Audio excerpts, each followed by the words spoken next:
Doop. Hey, YouTube. And I will stop recording. This is What? the part where I say Hitler was an inside job, right? I mean, you can say that all you want. I don't think there's that many people that are gonna watch, but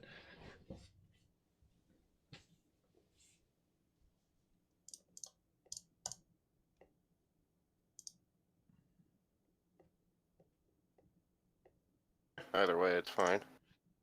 Alright, so we are recording. Now, as per instructed here in the Discord's dice rolls, go ahead and give me a initiative check. Oh, I have that muted.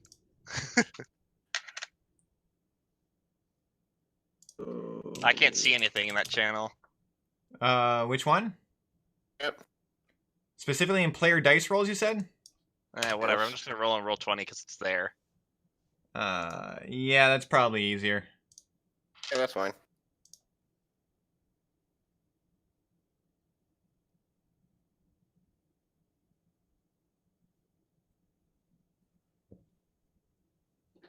I can just roll them in roll 20.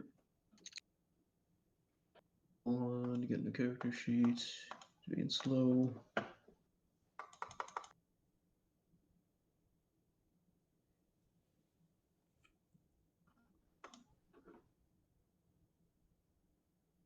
Refresh, because it's stupid. Hooray. Yay.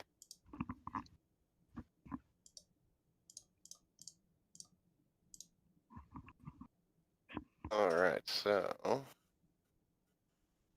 everybody, we have my notes.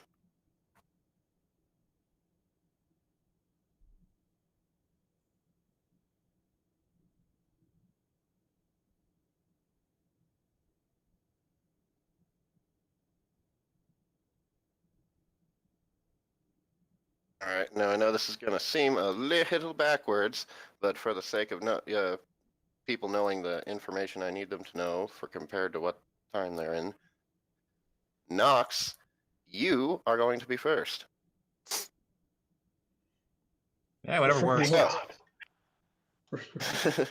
don't worry, there's a reason for that, and it'll make sense later. So, now that we are ready to go, anybody, like, we are ready to go, right? Hold on a second, I just died. What?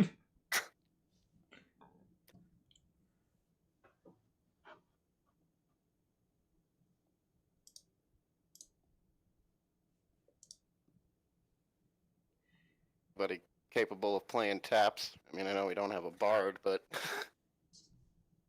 I mean, okay, I mean, you could just add Rhythm Bot to the Discord server if you want.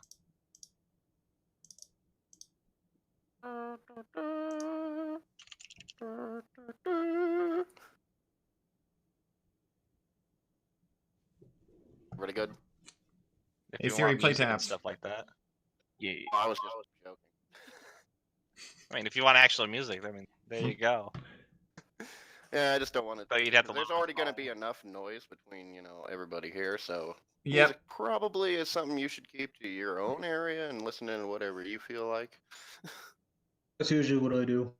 I'm just gonna be working in homebrew. All right, so Nox, you being the lowest in initiative, you're the last to arrive at the resort ship Huron at the Port Matarao. You've heard a bunch of stories saying this is a good place to either catch a trip to other parts of the world or to just get a good drink and listen to some music and grab some good food. It's a massive ship with several decks and 4 different docking planks heading down onto the dock. You, as a kobold, are dwarfed by this thing. Like, you are barely the size of one of its portholes. Enter up onto the dock, and most of the crew is completely oblivious to your presence. Most of them don't really care that you're there because this is normal for them, for people to come on. It's basically like a floating tavern ship. So what you do is, since most of the area is blocked off by guards on duty, there is one entrance to the big old tavern. This is the main attraction that everybody in town has been telling you about. You head inside, and you see. Let's see here. Get this right for my notes.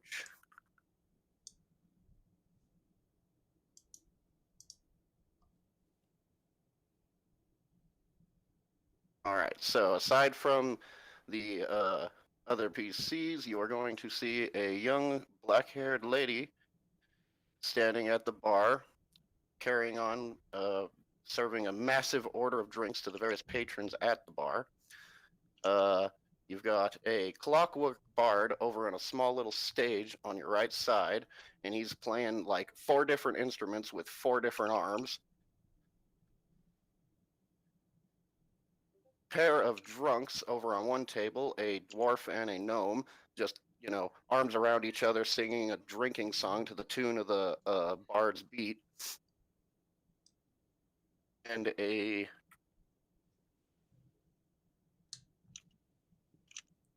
hooded traveler sitting off on another opposite end from the bard, eating a meal from a bowl. And over at the bar, you see a fairly scantily clad wind genasi with a multitude of swords hanging off of her side. What do you do? Guess I just go stand on one of the bar stools. Get something to drink. So the barmaiden heads over to you and looks you in the eye. Hello, what can I get you, little one? What do you have? Do you want something soft, or do you want to have a good time, sweetie?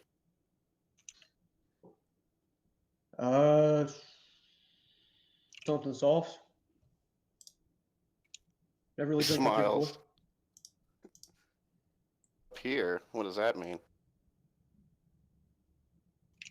See, I come from the Underdark, really far down there, but From the a month Underdark? now. Yeah. Don't see too many people from there coming up here too often. Well, here's something that might be a little bit more on the softer end. She pulls out a flagon, pours a sort of orangish juice into it, and then hands it to you. All right. I just gonna start drinking it. A Constitution save. All right, first roll. Still fucking see if I get drunk.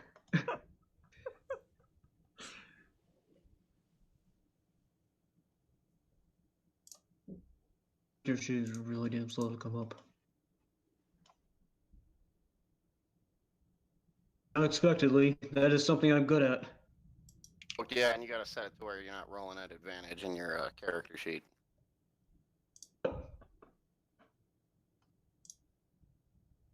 Well, it's rolled at advantage, so it's not actually advantage. It's just Yeah. rolls. It's the We first just dice. Take the first. Yeah, I'm Yeah, just gonna take take the the first 18. one at 18. But yeah, you That's could how feel usually like goes on a the little board. bit of a warm burn going down your esophagus, but it tastes really fruity. Oh, what is this thing called? I'm holding right here. That is berry ale. It's usually something for the women and newbies. Let's see. Something stronger? Oh, did I hurt your ego there, little one? Okay, first off, suck on me, little one. And second of all, oh wait, what'd you say? He just smiles, takes the flagon back from you, pulls a bottle off the shelf behind her of a dark liquid. The bottle is completely, it might as well just be one of those old school bottles with 3 X's on it. That's how little detail is on this. She pours it into the flagon and hands it back to you. All right, I'm guessing I'm gonna roll another Constitution. Yep.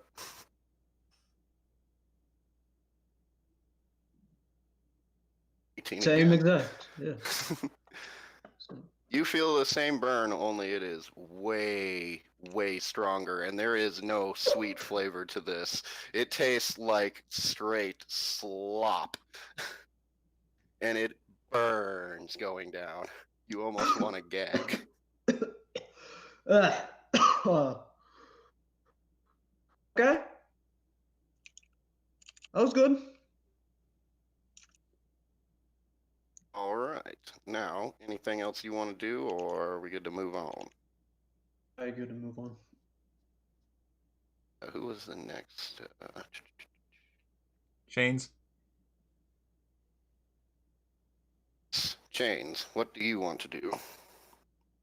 What is Cora doing in the bar?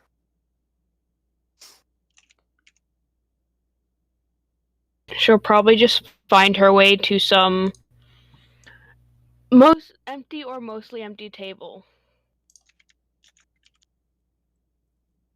Sitting off by herself? Yeah. All right, so one of the waitresses doing her job would notice you sit down and come over to take your order. Hello, what can we get you? Just a meal for now. Want the house special, or did you have something else in mind? I'll take the special. What do you got? Special stew that the chef made today. Sounds alright. All right, I'll go get that for you. Do you want anything to drink? Nothing too strong. All right. Anything else? That's it. Thank you. All right, she writes your order down and scurries off to the back of the bar into the kitchen behind the door. And for now, since that's all you're doing, moving on. Meepo, what the heck are you doing in the bar? Who's in the bar again? Like, quick overview. So all the PCs are there, and let's see, you got Bianca over at the bar. You got the bard, the clockwork bard over off in the corner. A tabaxi crewman over at the bar. Another human at the bar. A drunken dwarfen gnome singing, drinking songs to the bard's music next to the bard over at their table. And a hooded human off at a table on his own. And a scantily clad wind genasi at the bar. All right. You know what? Meepo walks up to the bar and asks the lady behind the bar. There's a lady behind the bar. Yes. Asks the lady behind the bar if hey, you got any you got anything to eat here? I do. What do you want? Meat? I don't know what you have. That's just anything meat will satisfy you. I mean, you know what kobolds eat, right? I mean, I know what a lot of people generally eat, but I don't know specifically a kobold's diet, sweetie. Well, Are you from the Underdark like this one? She points at Nox. no, I'm not. I don't know that guy. Just give me whatever. I don't care. Something cheap. Kind of smirks at you, and then writes down on her pad before walking into the kitchen and coming back out. This time she has a rather large plate the size about your torso with a slab of meat on it that's garnished with a few herbs. She puts it down in front of you. Jesus, how much does this thing cost? 5 silver. How much? 5 silver. 5. Whatever. I start eating it. He smirks. Do you want to do anything else? Nope, I'm good. I'm eating. Meepo is a happy boy. Yes, he is. And so next. All right, Surly Dwarf. Hello. What are you doing? Oh, I think I'll just walk into the bar. Oh God. The bar is getting crowded. No, okay, now with you there, the bar is full with you and the other NPCs. So you're at the last seat in the bar. Aye.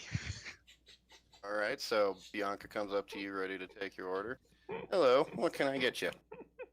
Is it morning or evening?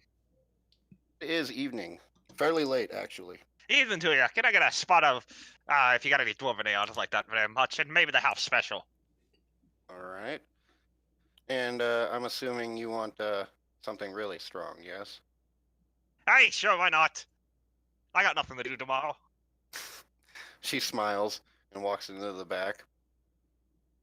Comes back out. Doesn't have your order yet, but she does grab one of the ambiguous bottles of liquor off the wall Exact and thing fills I a got. flagon for you. Basically just triple X. And just hands it to you. And this is a different bottle than the one Knox had. Thank you kindly. How much I owe you? Ah, whatever. I put a gold coin on the counter, and then I just proceed to down the drink. Smiles and slowly slides the coin into her pocket. Fun fact about dwarves: alcohol is a poison, so advantage. Oh, that's a 9, and let's see the second one. 17. All right, and that you got advantage because you're a dwarf, right? Yep.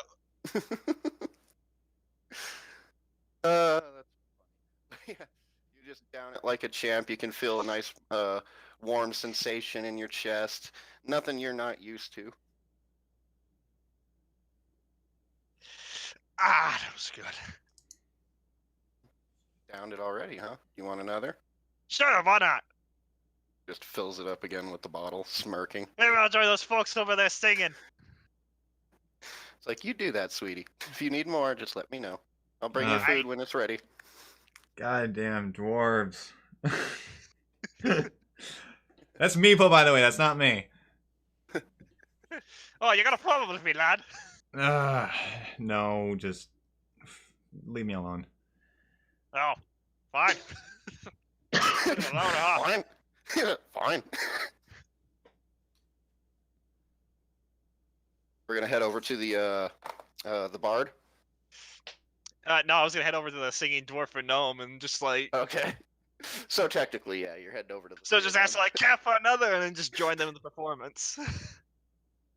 All right, so you walk over to them, and what you see is a rather rugged-looking pair. Like, they're both rather dirty, like they've been through a really hard day's work. You can't tell what kind of work, but it was filthy.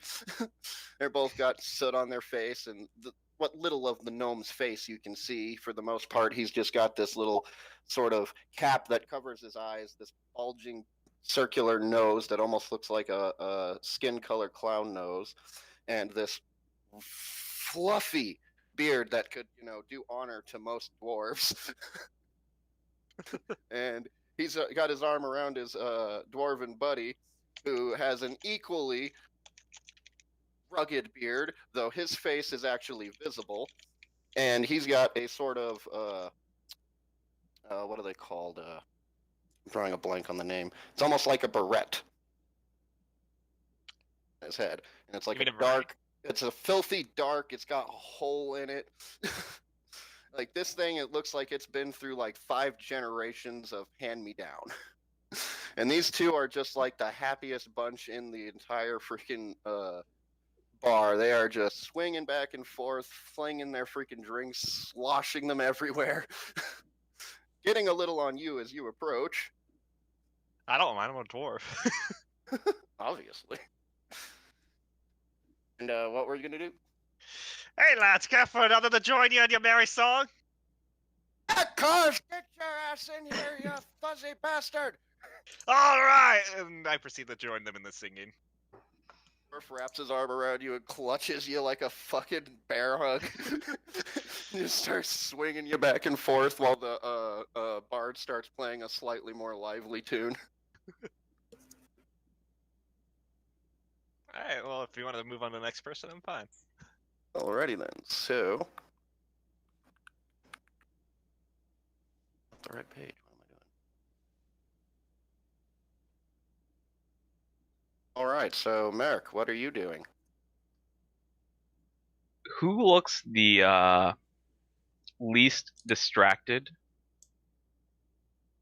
out of the Least I what? guess patrons? Distracted, as in like they probably could listen to somebody ramble on. That'd probably be me.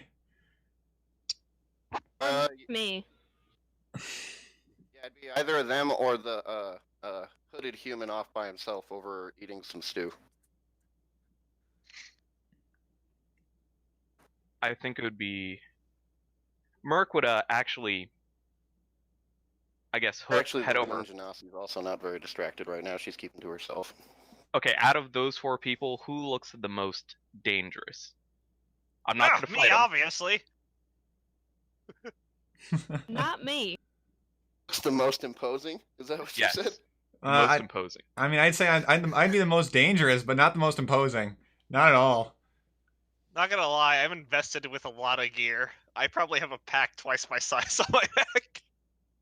Or rather, the most combat, I guess, person that looks like they have seen the most combat out of the 4 of them. Oh, Not I me. would say that would be me. That would probably be Silverback or the Wind Genasi, because she is rocking 3 different swords off of her hilt, off of her hip. Are they near each other? I mean, I know the Winchinasi's at the bar and is You're both at the She's bar. at the yeah. bar too. He's just a little bit off from her. Merc will try to stand in between them and then kind of like judge which one he wants to talk to, and will turn to the kobold. Hello there, Breaking friend. up. You're Oh, breaking sorry. up. Can you like Um, back yeah, out and come one back second. in? All right, there we go. Try again.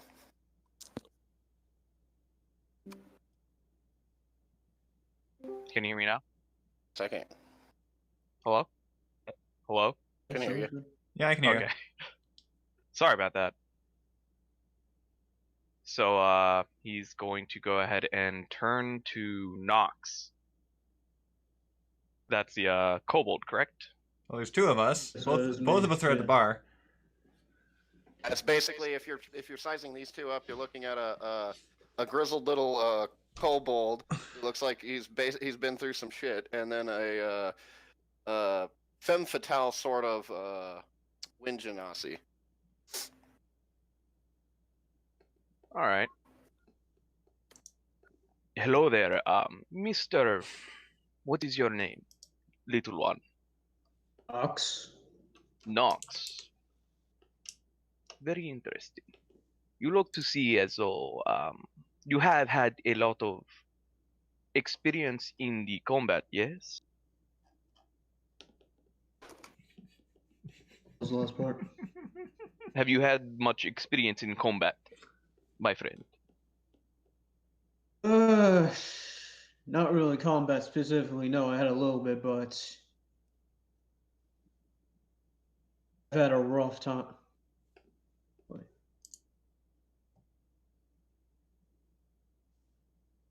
Fuck.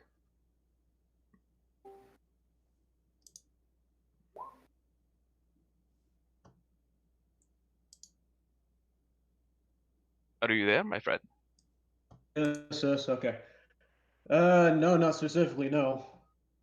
Rather new to being out in the field. Ah, that is a shame.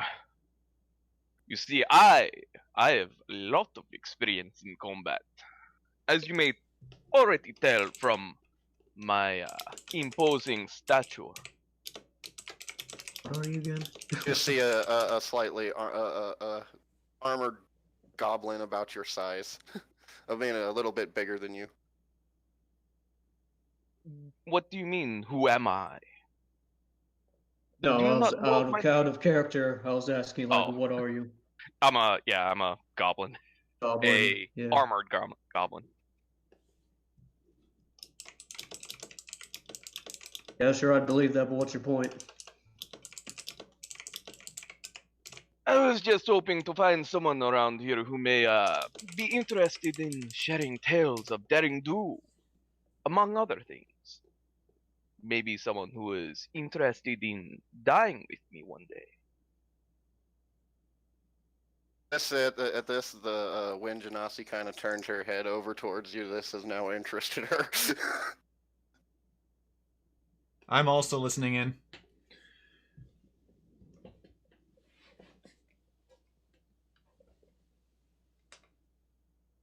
I guess I would notice both of them looking my way, or Yeah.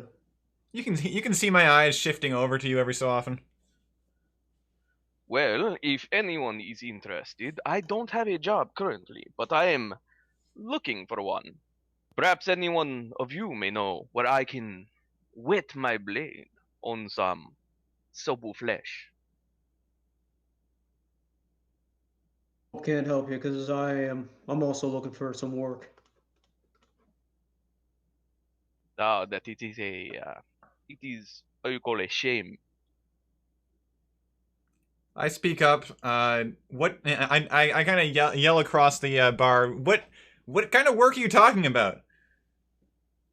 Like work that pays in coin and sometimes baby blood, those kinds of things, you know.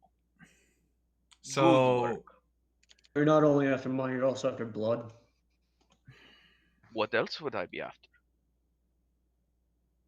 Right. When Genasi chimes in, well, you seem like a grizzled one. Obviously, blood doesn't seem like it would be too far from you.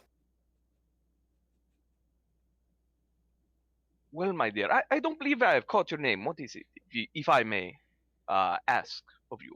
Be so forward. She just kind of smiles at you as the wind whipping around her silver hair kind of kicks up a little. I'm Ula. What's your name? My name, it is Merc Murderclaw, a goblin Interesting. paladin.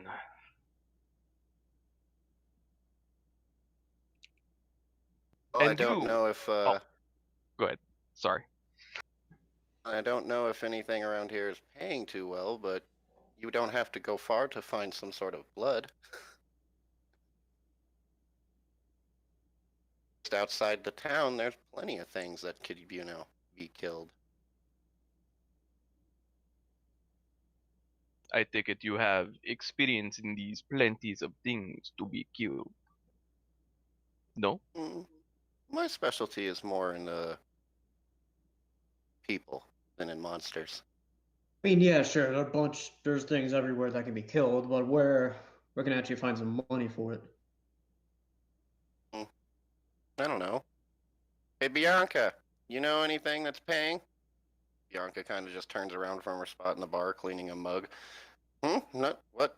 Oh, well, maybe the captain's hiring, but I sincerely doubt it.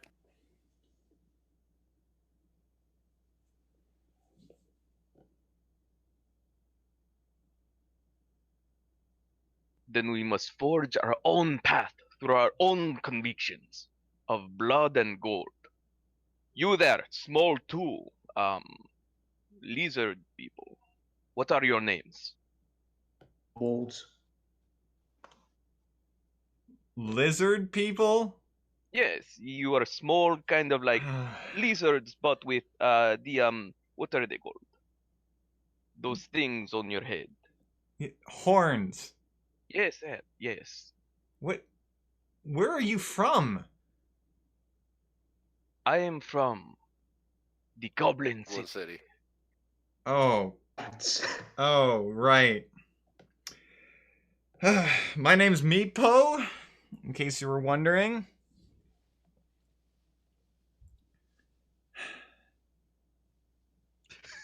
Like the sigh. Yeah, Oh my God. Meepo's having none Why of am I- your shit. It's just like I'm just flooding the Roll20 chat with a song. Yeah, holy shit! I've been watching this. This is great. I'm just imagining this in the background, just a dwarf singing at the top of his lungs. Dwarf Wait. and a gnome. Yeah, dwarves and a gnome. It's an old dwarf drinking song.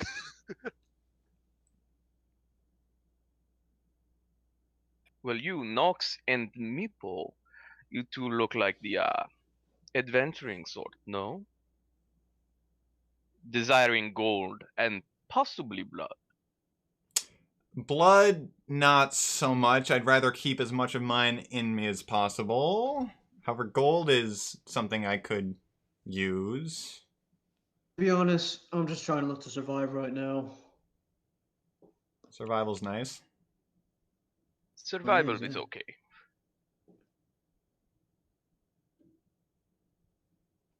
But I suppose we are all So- kindred spirits here.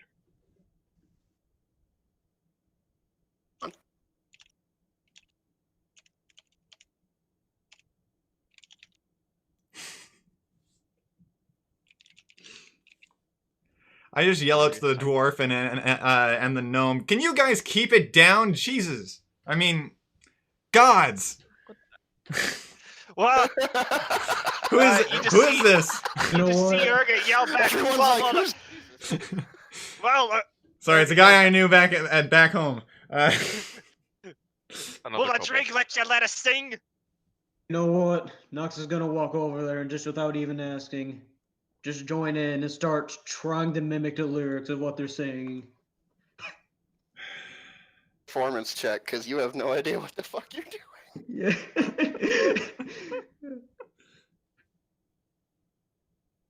Oh shit! Perfect. Oh, a fucking nat 20. You fucking mirrored this shit perfectly. Like, only the dwarves can tell that you don't know what you're doing, but you're mimicking them perfectly.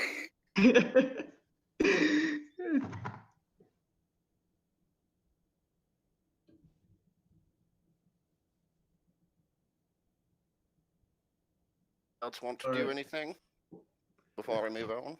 Yeah, I'm just trying to finish this steak or whatever I have in front of me. As big as your head. Yep. Yeah, I'm hungry.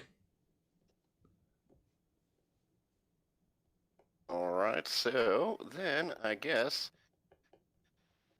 as you all are caring about your business now, enduring 4 people singing the same dwarven drinking song, and the bard now playing even louder with the more people that are singing, you know, only thank the great slamming noise you hear from the door on the top of a staircase at the opposite end of the bar near the entrance. Standing there is a rather large, rather fit, very angry looking coyote gnoll, decked in a hunter's cape and a menagerie of different kinds of weapons on his back. He looks happy. He jumps from the second floor and lands in the center of the bar. All right, you worthless little shits! Everybody pay attention! I immediately throw my plate across the counter and dive behind the bar. He kind of just blinks. Works too. Now, I to the horrible conclusion that there is a thief upon my ship. No, I'm the captain.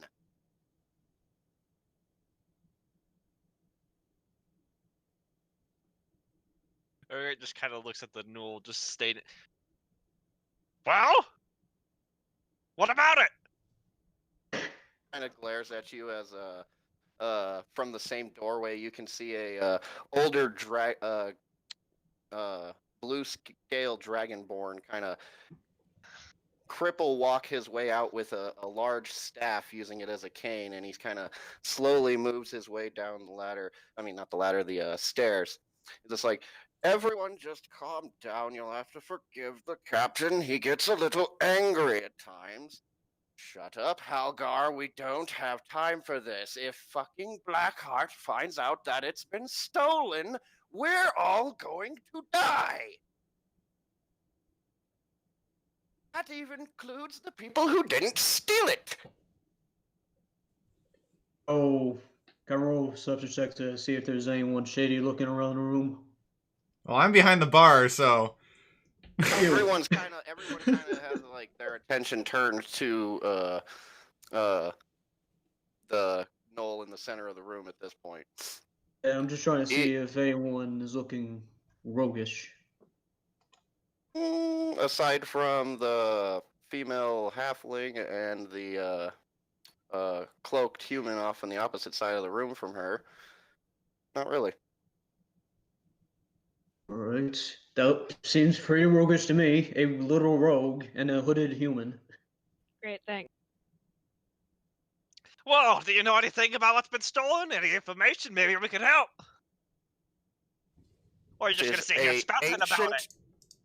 He throws a knife past your head, cutting off some of your beard hair and hair off the side of your head. Hey, watch it! Dare! Watch your tongue, dwarf. This is no laughing matter. A book of immense magical power that I was in charge of transporting to the king of the pirates himself has been stolen.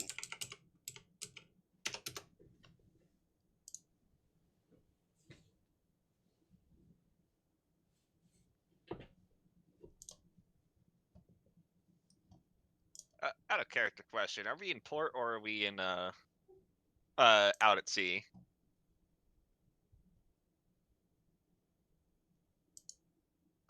You're docked at port right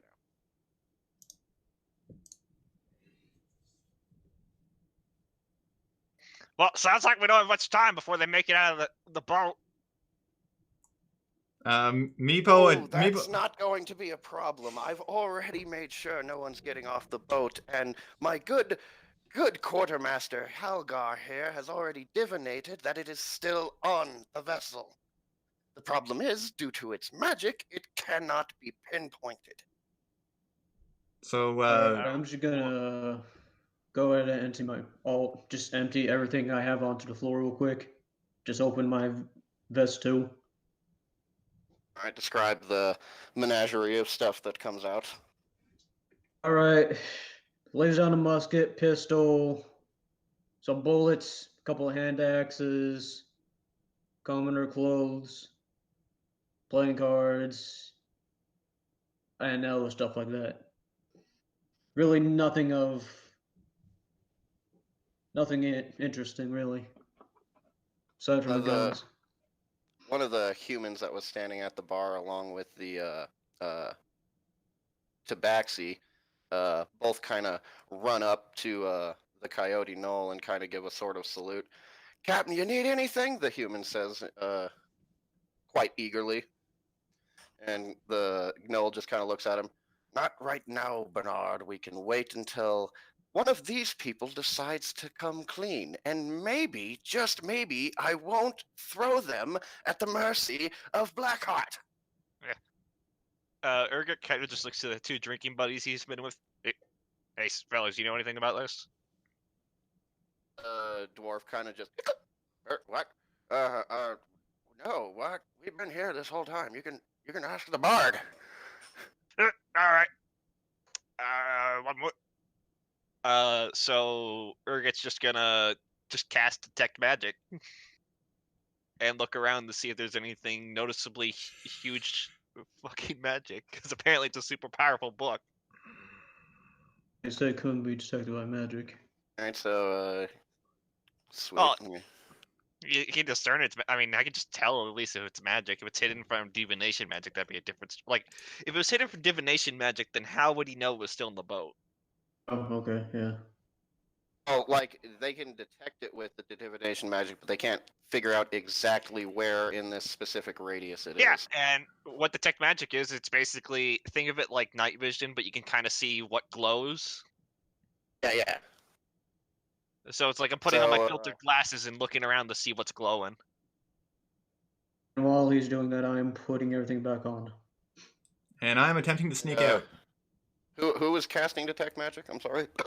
That'd be Urgik the dwarf. Okay, so you being at the opposite side of the room, you pretty much have, like, you're in one corner almost, and you can basically see the entire room in all of its space, and you can see the glow of your own equipment. You can see the hold on real quick. Let me see here. Nobody else started with I did. items, right? Other than I Cora. did. Oh, and Cora, both of you are starting to glow like freaking spotlights to him. And you notice that the hooded human off into the distance, also is glowing like a spotlight.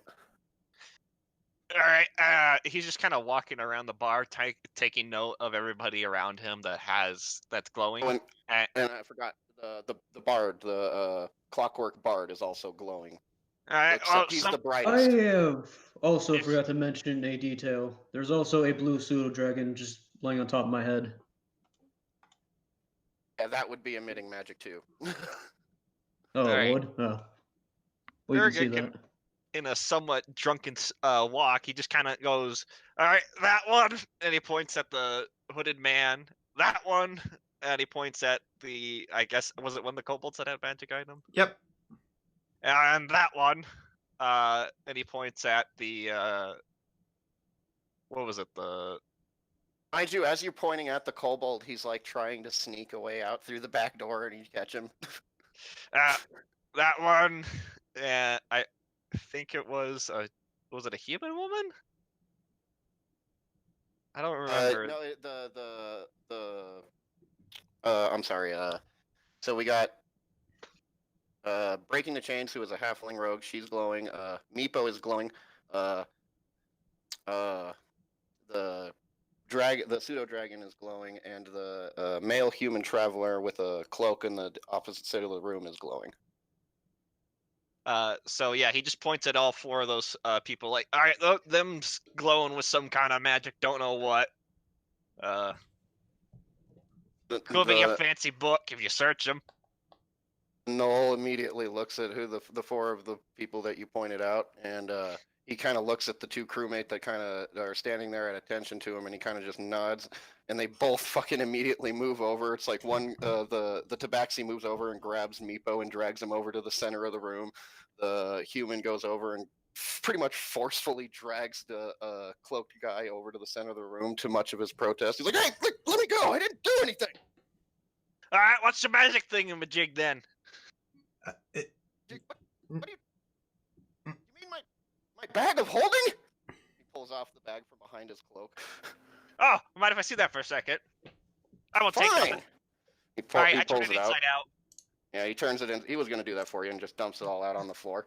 You can see a couple of different books, a couple of pens, like inkwell pens, a canister of spare ink, and an assortment of, like, food rations and various traveler supplies. Anything you dump magical? That spell's still up, by the way. Lasts for 10 minutes. His pens and his books and his inkwell are glowing. Well, some of those books are magical. Don't know if it's none of your fancy books, but there's that. I mean, The captain kind of leans over and looks at him. unless somebody's Oh. got your fancy book hidden in a lead-lined case, that's about all I can do. He looks over at the books. No, neither of these match the book. Sorry, buddy. You don't look good. And he just goes into a chair and knocks back another drink. I didn't steal anything. He was just Didn't like, "Can I put my stuff back in my bag now?" And the captain kind of like looks at him and just kind of starts walking over towards the halfling. Drop your shit. Okay. And just empties your pockets. Explain to everybody what you empty out. Well,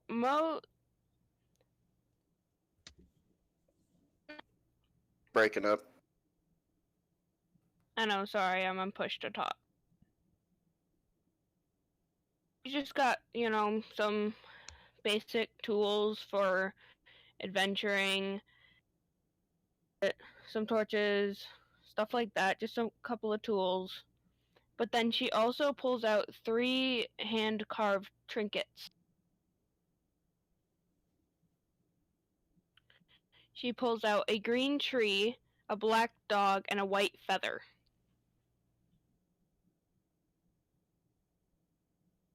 These are the wood carvings, yes? Because you were kind of breaking up. Yeah. Gix, are you going to inspect them?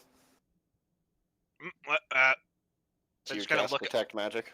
No, it's still up. The last 10 minutes, so I just kind of look up, glance at it. Is any of it magical? The three The three figurines are all.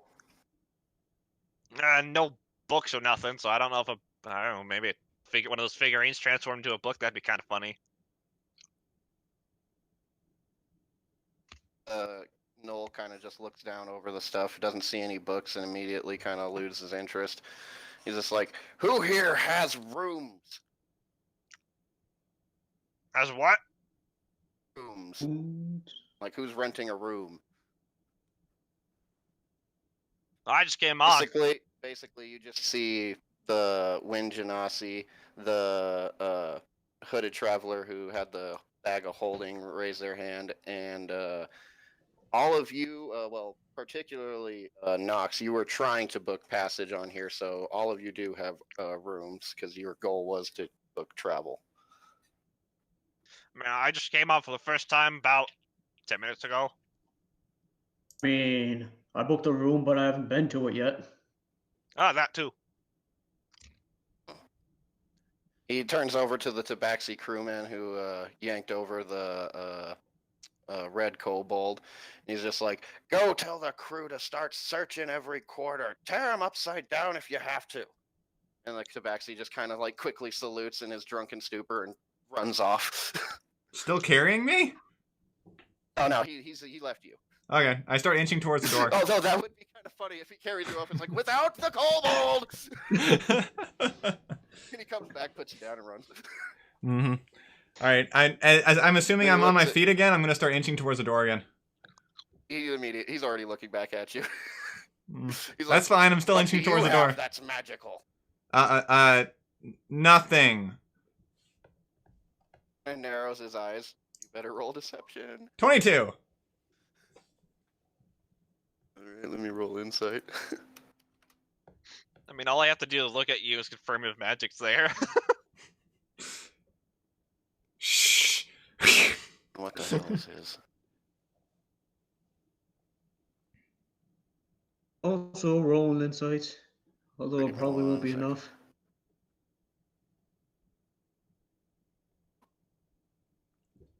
All right, so he believes you, but he's still gonna search you. This.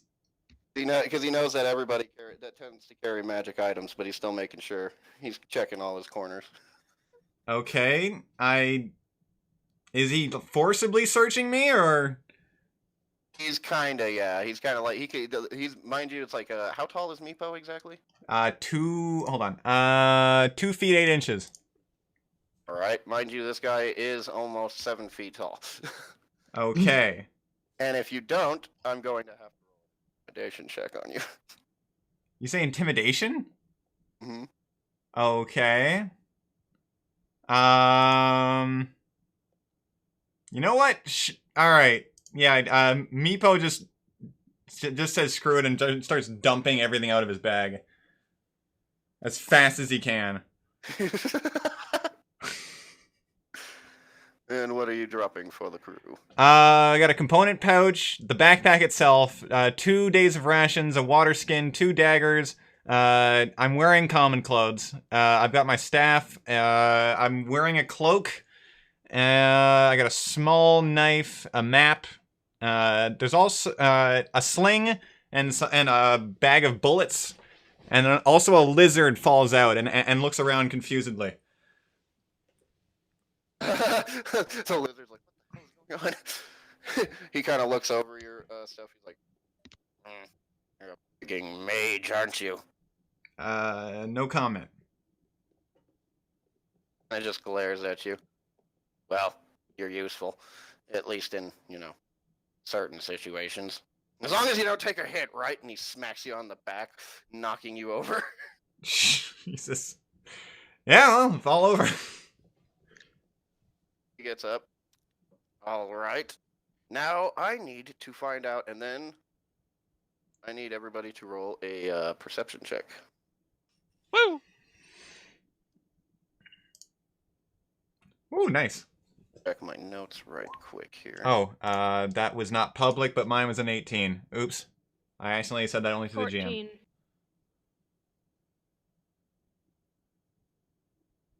Give me 1 second. Just gotta check my notes here.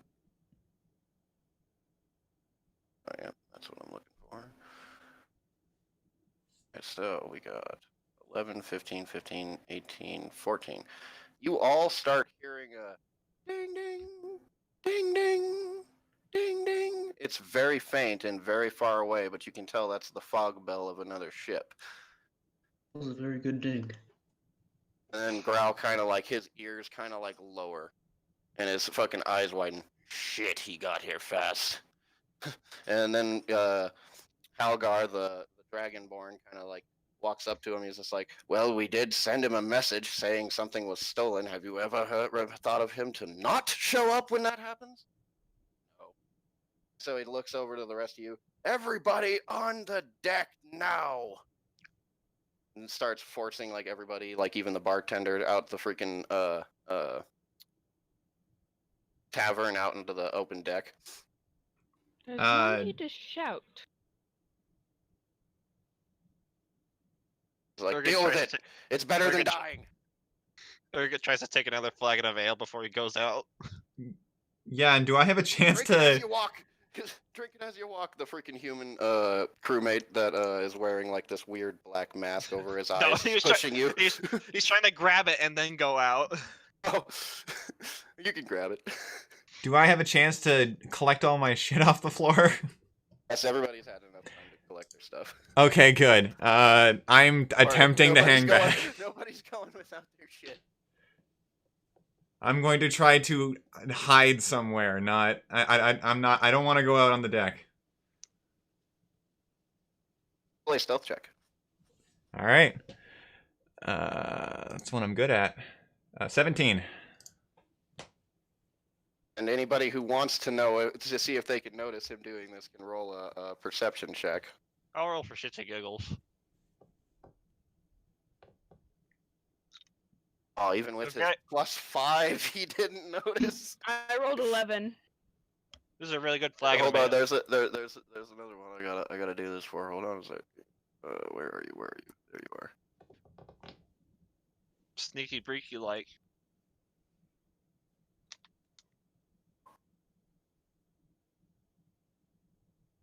Ooh.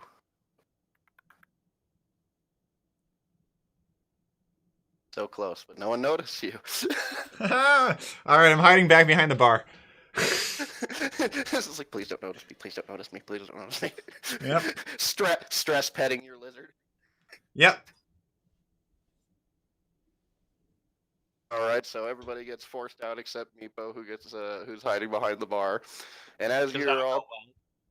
say again. Because that'll go well. Yeah. At this point, I'm assuming I'm not going to hear anything that happens on the deck. So this will be interesting. Oh no, you'll be a suspect now. Yeah. Well, that's his decision. Hey, it's He power to him. assumes he's always a suspect. Those damn dirty kobolds. It's always the dirty kobolds. Yeah. Yay, racist! Wait, what? I was about to say the exact same thing. Yeah. So, anyways, as you're all minus Meepo are pushed out onto the deck, you notice that a fog is now rolling in very quickly and very unnaturally. Anybody want to roll an Arcana check? Hey, I have a question. Would it be enough time for my detect magic to still be up? Say 10 minutes has passed. Ah, shit. Okay, well, I'll roll Arcana. Man, I am getting some great rolls tonight. This is just me in general. I just never roll above a 10. Should I roll Arcana 2 or no? Everybody roll an Arcana. All right. All right. Well, I'll have it to end sometime. I got a nat 20. Oh! Oh, jeez. All right, hold on one sec here.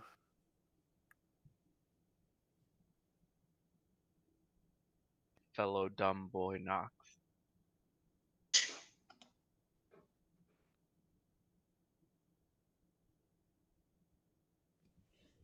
I got a nat 20. 13. Meepo. Yeah. Okay, well, actually, yeah, since Meepo's inside, he's completely oblivious, so your roll is unimportant. Okay. All right. That's why I asked. So, yeah, Cora got a nat 20, Urgix 13, Nox got 10, and Mert got 18. So, basically, everyone except Nox immediately knows that this is the first sign of a ghost ship. That makes sense. Nox, you know that you don't know it's a ghost ship, but you know that this is magic, and you can feel it permeating your soul. I think it's my turn to go try to hide.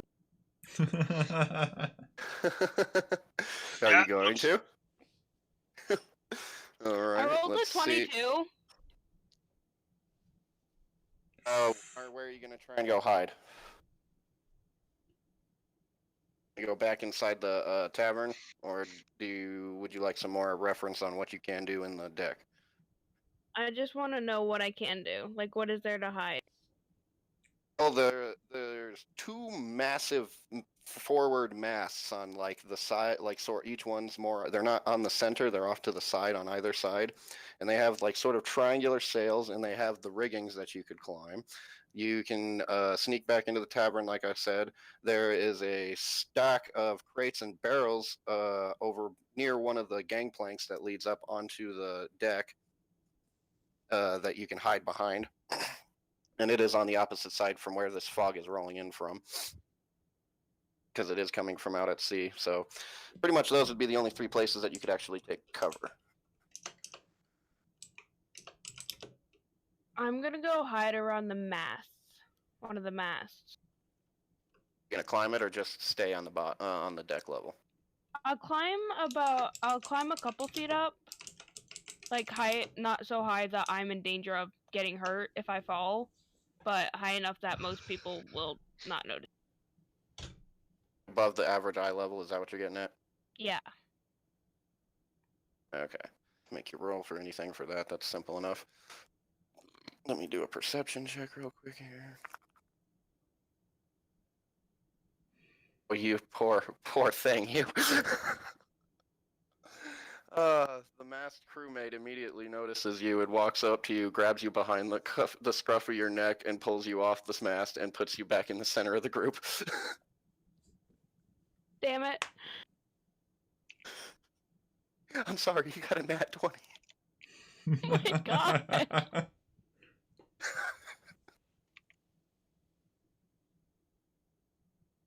So now you can hear the same ding ding ding ding ding ding, but now it's much louder, and each time it rings you can feel like what you could only describe as your soul vibrating.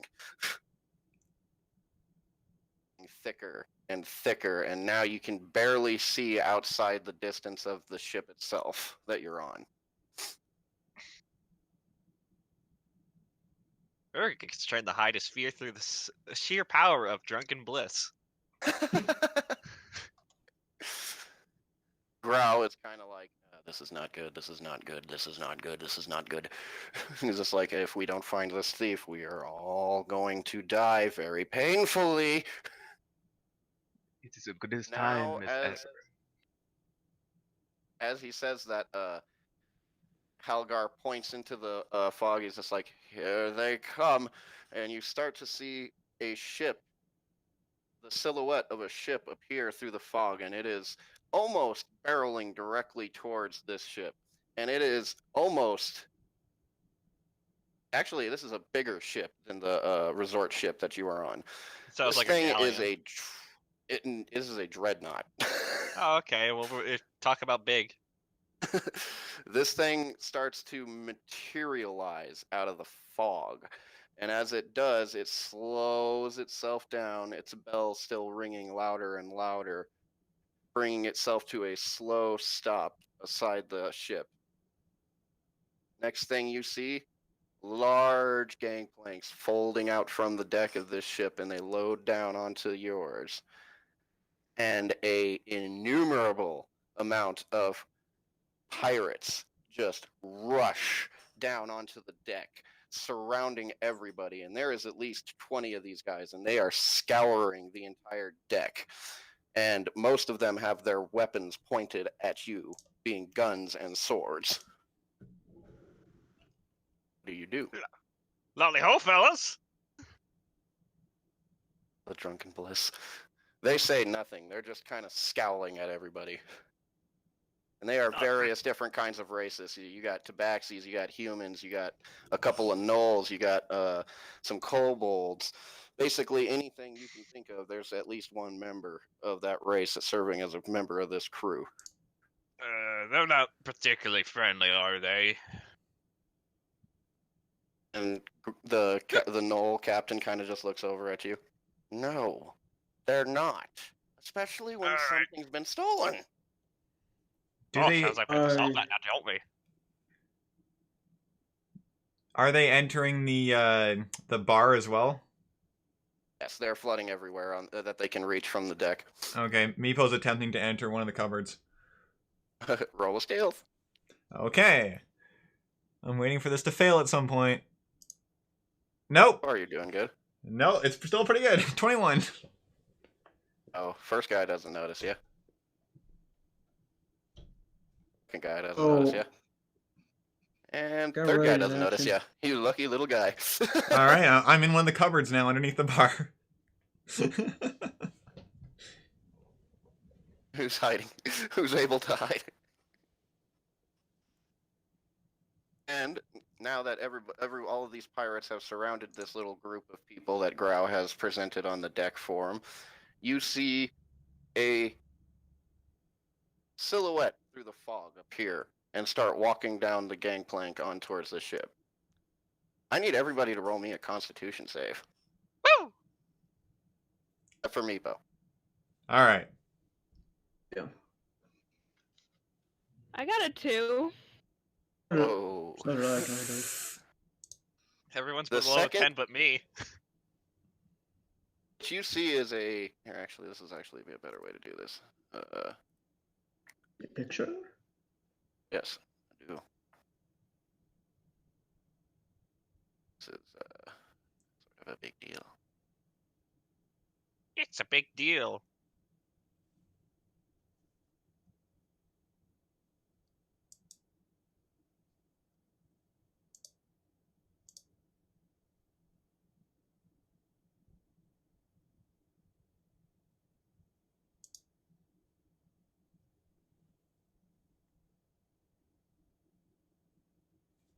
Holds barred chat. You see this guy walking down the Hey. gangplank.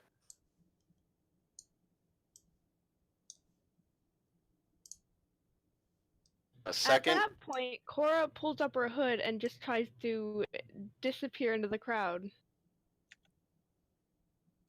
okay, well, hold on one sec. Since you got the 2 there, is like the second his foot hits the deck,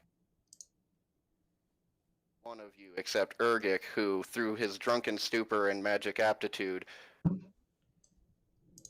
keel over. Like, you get nauseous. Everything starts to blur and, like, multiply. And I need all of you to take 1d6 of psychic damage. Let me see what it comes out to.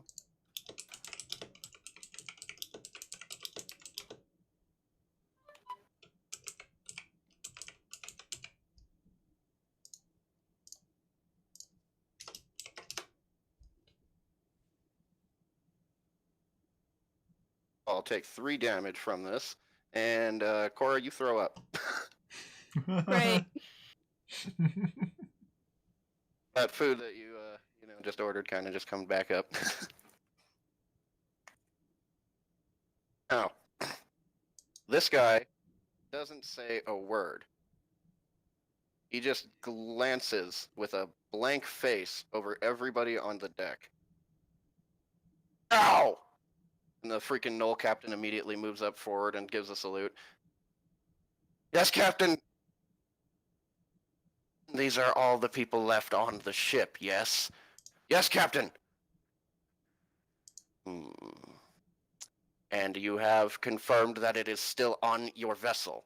Yes, Captain! Like, this Knoll, who was very intimidating and imposing, is basically bitch whipped by this guy now. He's just standing at attention, just nothing but yes, Captains. And as he's doing this, he's not looking at Grau anymore. He's looking at the group, just kind of glancing over them. There is my book. Alright, rinse and pee. I'm just gonna empty out my pockets again.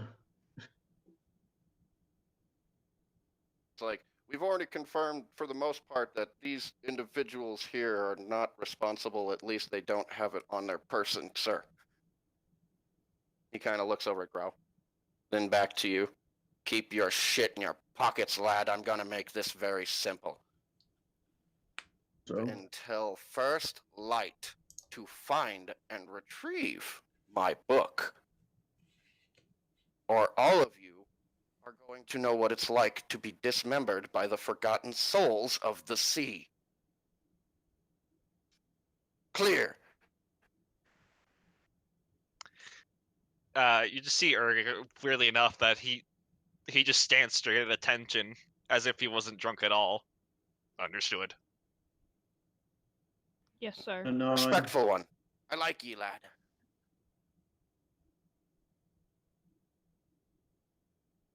It's over at the rest of you. So I suggest you start looking for my book. We'll be back when the sun comes up. And I want that book. With that, he just turns around and this like emanating aura that is coming off of him just fades as he walks back up onto the deck of his ship and vanishes into the fog. The rest of the crew of his crew have remained on the deck and are basically keeping watch while a few of the rowboats from his ship are lowered onto the surface of the water, and now they are sort of rowing around the boat to make sure nothing gets away without them noticing. All right. Still remaining deathly serious, Urgik looks at the Newell captain. All right, lad. Take us to the scene of the crime. We'll start there. Noel kind of just, that was not fun.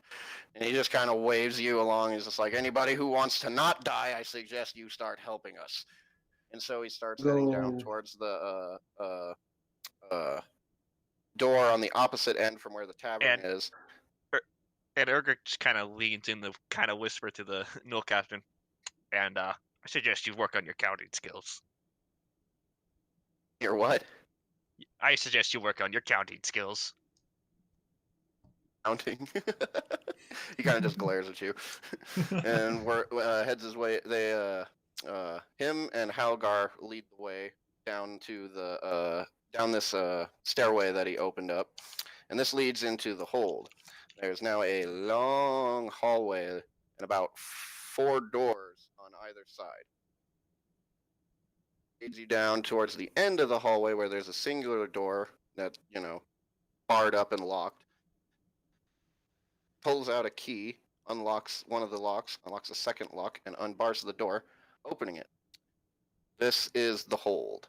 It is a very, very large room, and there are dozens of crates and barrels all throughout this thing in a rather organized way. Like, you can tell, like, all the barrels that are labeled as food are off onto the left side, and all the ones that are labeled as ship supplies are off on the right side.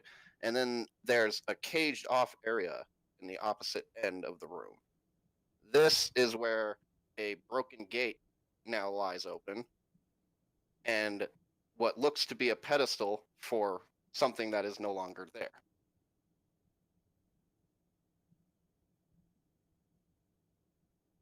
All right. Well, seeing as this is a crime scene, Urg just he finishes the drink, puts the flag in on a hook on his backpack, and he just starts pulling out some tools and magnifying glasses and stuff like that, starting to investigate the crime scene. I'd like to make a general investigation check, please. And if anybody would like to, please give me the help action so I have advantage. Oh yes, I did come with. So, if that's all right, I'll go ahead and roll that. Go ahead and roll with advantage. 23.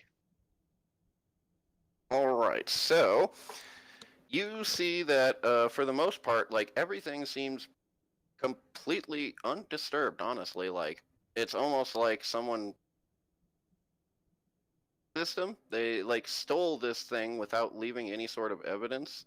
The lock is broken, but there's no fingerprints, there's no damaged marks other than like the slight scuffing at the Can- keyhole. Can I determine if the cage was broken by force, or was it just like something else did it? You can tell that it wasn't anything extraneous. It's like something managed to get into the lock and break like the tumblers. Hmm. So you can tell that whoever did this is actually a fairly skilled thief. Alright, so we're not tagging. Just to double check Not the book tagging was some not. ragtag thief here. Hmm. All right. Looks like we got a skilled one on our hands, particularly. Oof. He just kind of pulls up a note. Above my pay grade. So, whoever stole this, probably a very good thief. Second question: did you have any magics on your fancy book here? Not the book itself, but the area it was kept in. Actually, no. Despite my requests for Halgar to impose some, he never got around to it. He kind of glares over to the older Dragonborn. All right. Well, like you speaking, what is so useful for if you're good at tracking? Look for some footprints or something. Maybe there's something. There's got to be something. You can't just break into something without leaving a trace. Absolutely Yeah, are positive you- it was none of your crew. There's always a trail. Well, if it was his crew, then I mean that's an impress. Actually, that is a good question. Have you have any recent new hires, No, particularly within the last 3 months? no. I've only had the same. I've had the same crew for 8 months. Anybody acting But strange?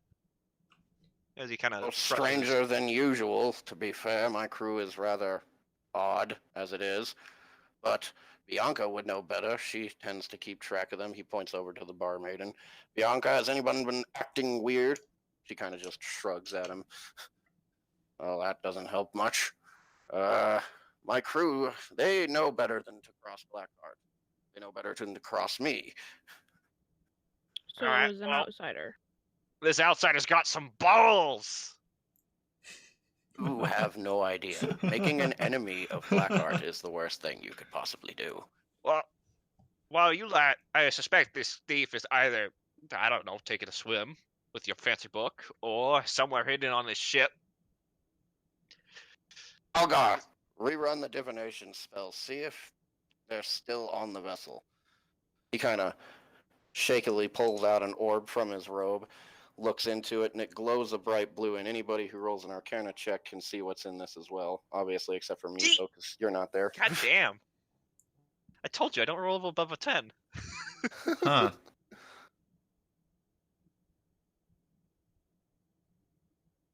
Rip. Everybody rolled who's going to? Oh wait, I cut out there for quite a bit. Why we're rolling Arcana? To Sees see the if you fancy can see orb. what's in the orb like Halgar can. Alright, this orb. No. 4. All right, so yeah, none of you can see anything but a glowing blue light coming out of this crystal ball that he's looking at. He's like, I can't pinpoint where, but it's on the ship. They haven't left with it yet. Does your fancy book emit a strong aura, like if I were either used a magic detecting spell? It could be detected, but if they concealed it with another form of magic, you might be having some trouble there. Well, you don't need magic to conceal it much. Just get a light box. It's just a book, ain't it? Aye, a rather thick black leather book with gold trim. Ooh, fancy book. Anyways, he kind of taps his pipe. Why don't you? And he kind of points at the halfling and the culprit. Either of you two good at tracking people, looking for traces. Not exactly good at tracking people, but a pseudo dragon might help. All right. Well, how about you send your little friend there? Does he have a name, or is he just pseudo dragging to you? Shit, I wrote down his name. Hold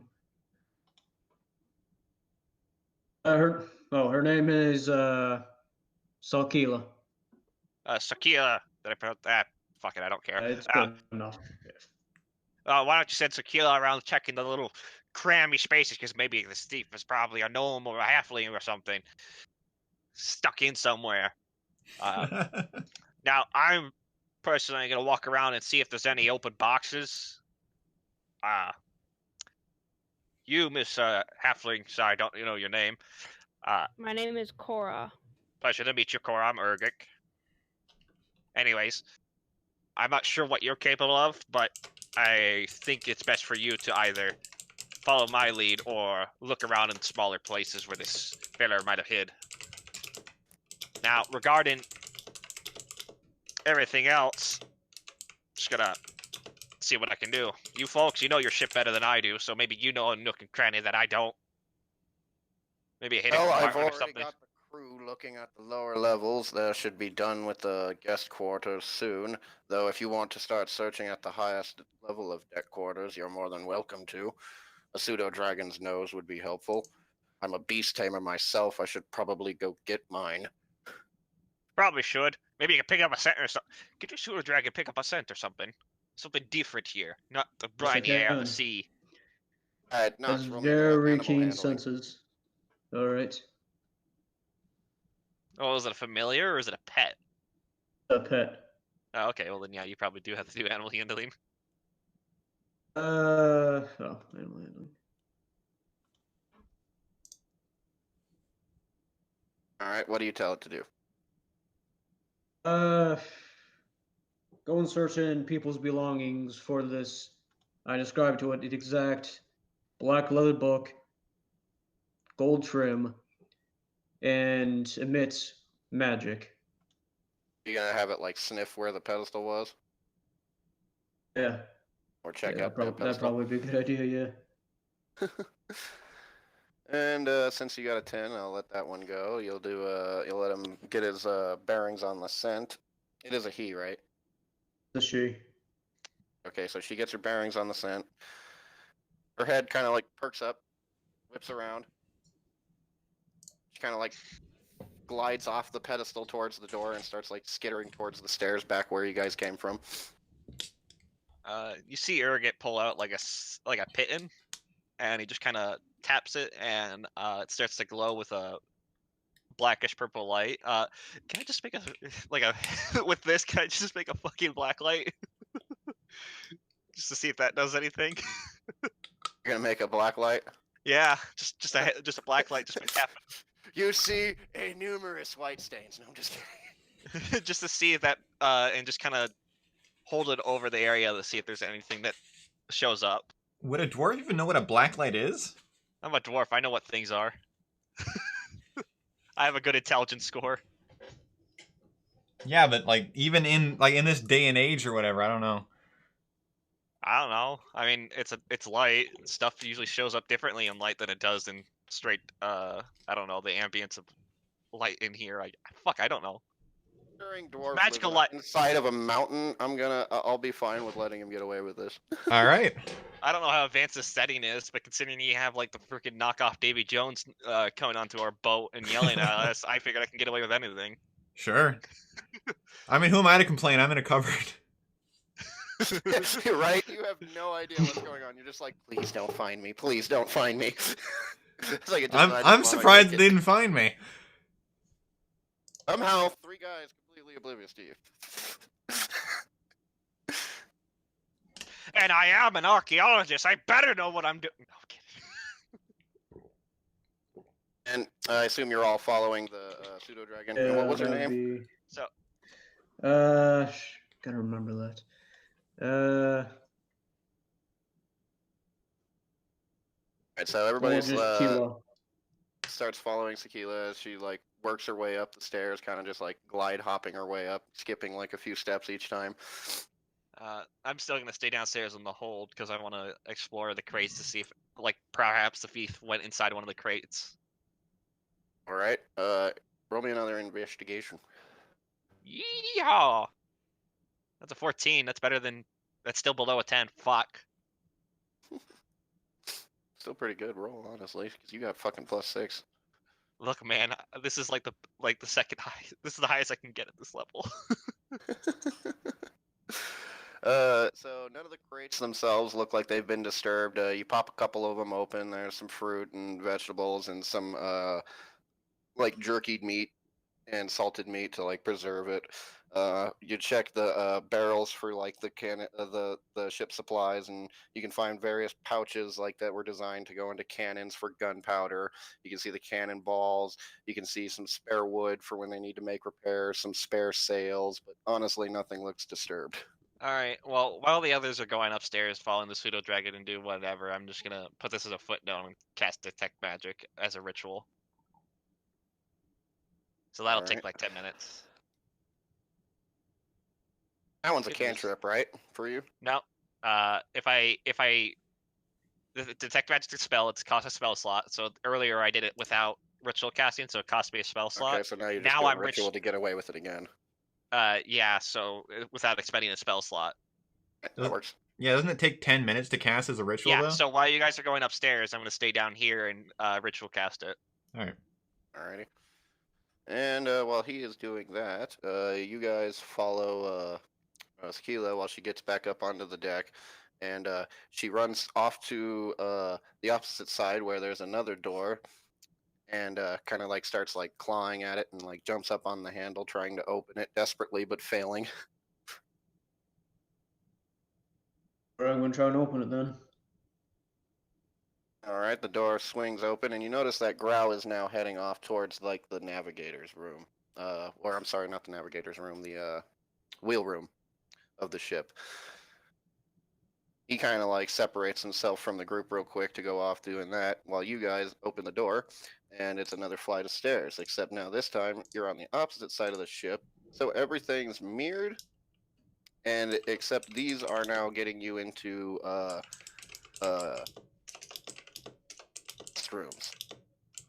And there's, instead of there being a hold door here that leads to the cargo hold, the hallway is much longer and can fit like at least 5 rooms on each side.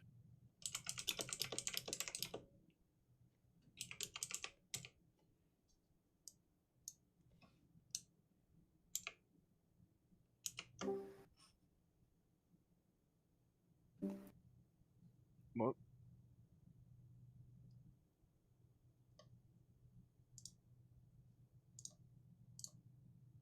Rip. Blues.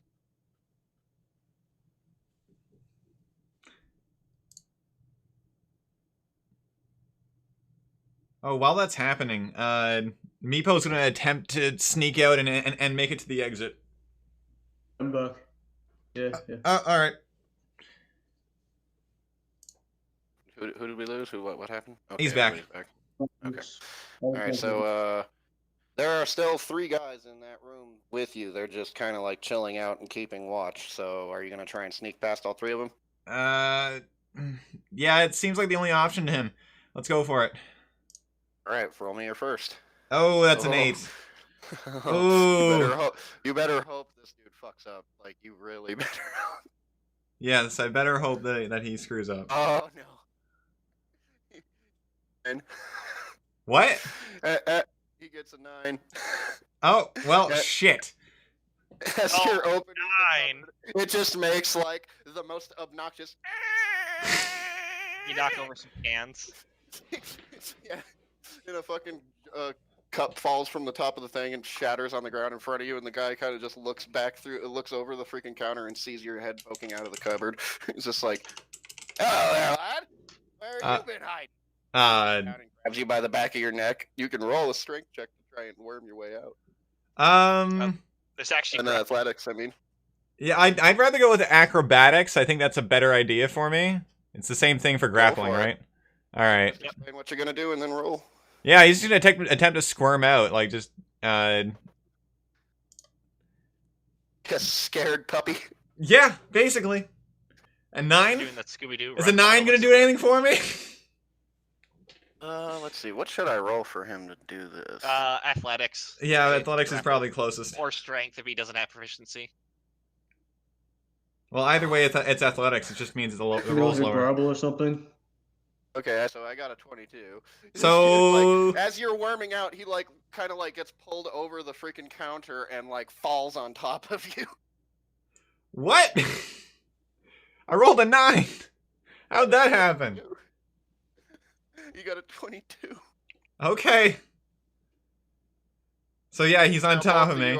both of you take 3 damage. Oof. Okay.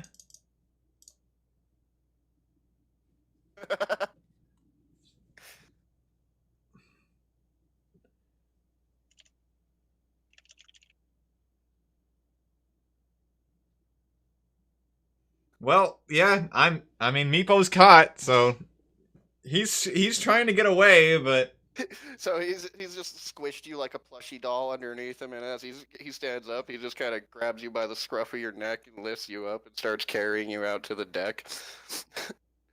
Tosses you down into the center where a bunch of guys just start pointing their guns at you. So, what have you been up to? I don't know what's happening. Oh, don't you? Well, I guess you won't mind if we check your person for a certain stolen object now, would you? Meepo just takes his bag and throws it at the guy's feet. Just like, don't hurt me. Ah, very cooperative. Wise move, little one. Picks up the bag and starts going through it. And he's going to roll an investigation because he doesn't know if you don't have it or not. Well, as far as I'm aware, I don't have it.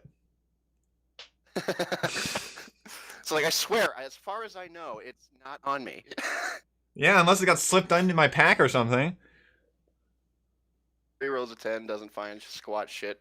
All right. Kind of puts a few of the things back, but not all of it, and then tosses the bag back to you. It's like, keep an eye on him, lad. And then goes back to searching the ship with the other guys from their room. Oh yeah, I start making small talk with the people who are capturing me. Just nervously. Are you gonna roleplay that out, or are you? I kind of want to hear what happens with the rest of the party. Nothing I say is gonna matter. All right, so switching over to them. You guys are down in the heading down the stairs, following Sakina. Now these are all the rooms on the top floor that aren't being searched by Grau's crew yet. So what do you guys want to do?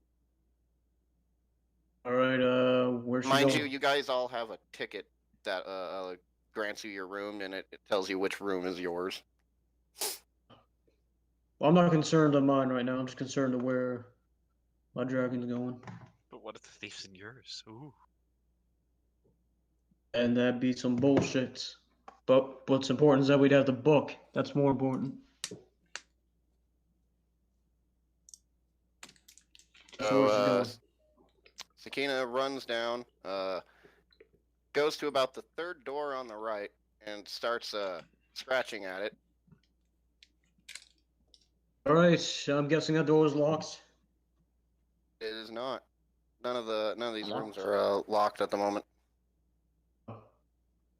Okay. I'm heading in there.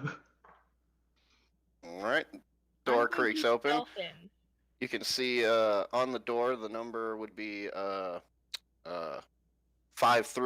like 5-3, and in the room it's fairly well kept, almost like no one's actually been in here yet. But there is a sort of backpack-like sack sitting over in the corner, along with on the desk there's a couple more inkwell pens and some parchment. All right, backpack, searching it. All right, investigation. All right. Don't tell me I found where it is, but can't find it because of investigation. Oh, I wouldn't do that to you. 10. All right. Oh, 10. You don't find anything. The only real thing of interest is a pouch of about 13 gold. Gold! Gold. Are you going to take it, or are you going to leave it? I'm gonna leave it, but where is Sakila going? Sakila's kind of just like jumping around the room, like onto the bed and over the desk, kind of just like sniffing something out. Then she kind of like jumps back on the floor and runs back out into the hallway, and then kind of runs back down a few more doors and scratches at the next one, about 2 more doors down on the opposite side of the hall. All right. Searching that now. Excuse me. So, crack open the door. This room, unlike the last one, is dark. You can't actually see anything because there's no candles lit.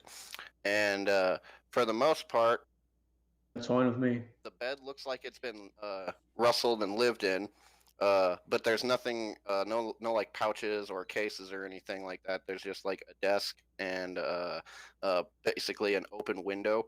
Like, mind you, the window is open and it's like little hole glass is kind of like blowing in the wind, letting some of the fog from outside in. All right, so unless Sakila is going to go into a different room, I'm going to thoroughly search this one and tear it up. All right, you know what to roll. All right. Merc will assist you in that since he has dark vision as well. I also have it. I have pretty good dark vision. A couple of you guys got dark vision. Yeah.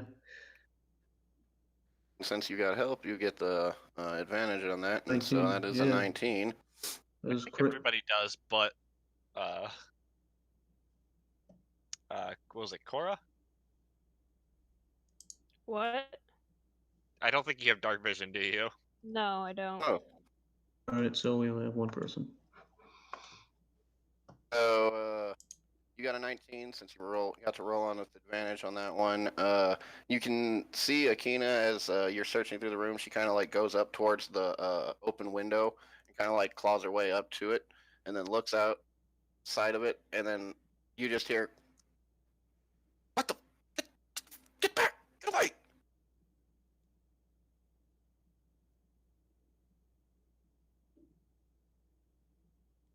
Hear me? How big is the window? No. Hello? Oh, I can hear you. I can hear you now. Kind of. I'll quit out real quick. Better? All right, yes, I'm there. I'm here now. Okay. So I'll just go through that again. You see Akina, she kind of like climbs up to the window and kind of like sits up on the sill and like looks up outside of it, and you can hear, "What the? Go away! Shoot! Shoot!" And I discern who that would. Oh wait, You can I'm tell going it to came order. from outside the window. I'm going to order Sakila to sting him. To sting him. Yeah, sting him.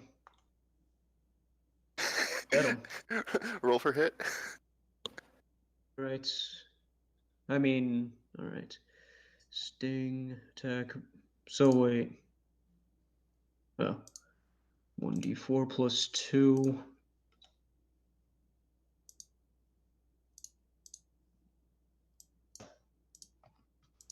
All right, so that'd Oh be my wait. No, God. that's damage. That's no. damage.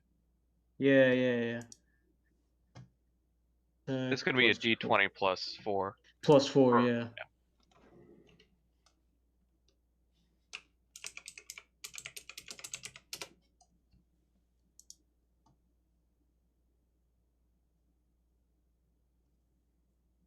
Okay, that's a crit. Damn.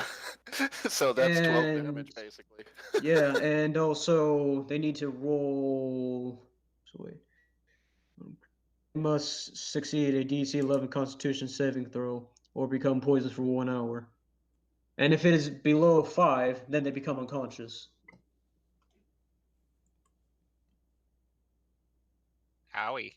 And that's a DC 11. That's a DC 11 saving throw. Can't you just give him a cure? Constitution saving throw. Constitution, you said? Yeah.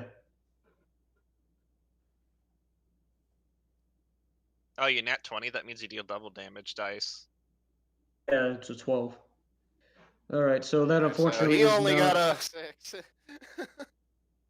That you hear, unfortunately. He's knocked out. Yeah, you just hear. Something hits the water.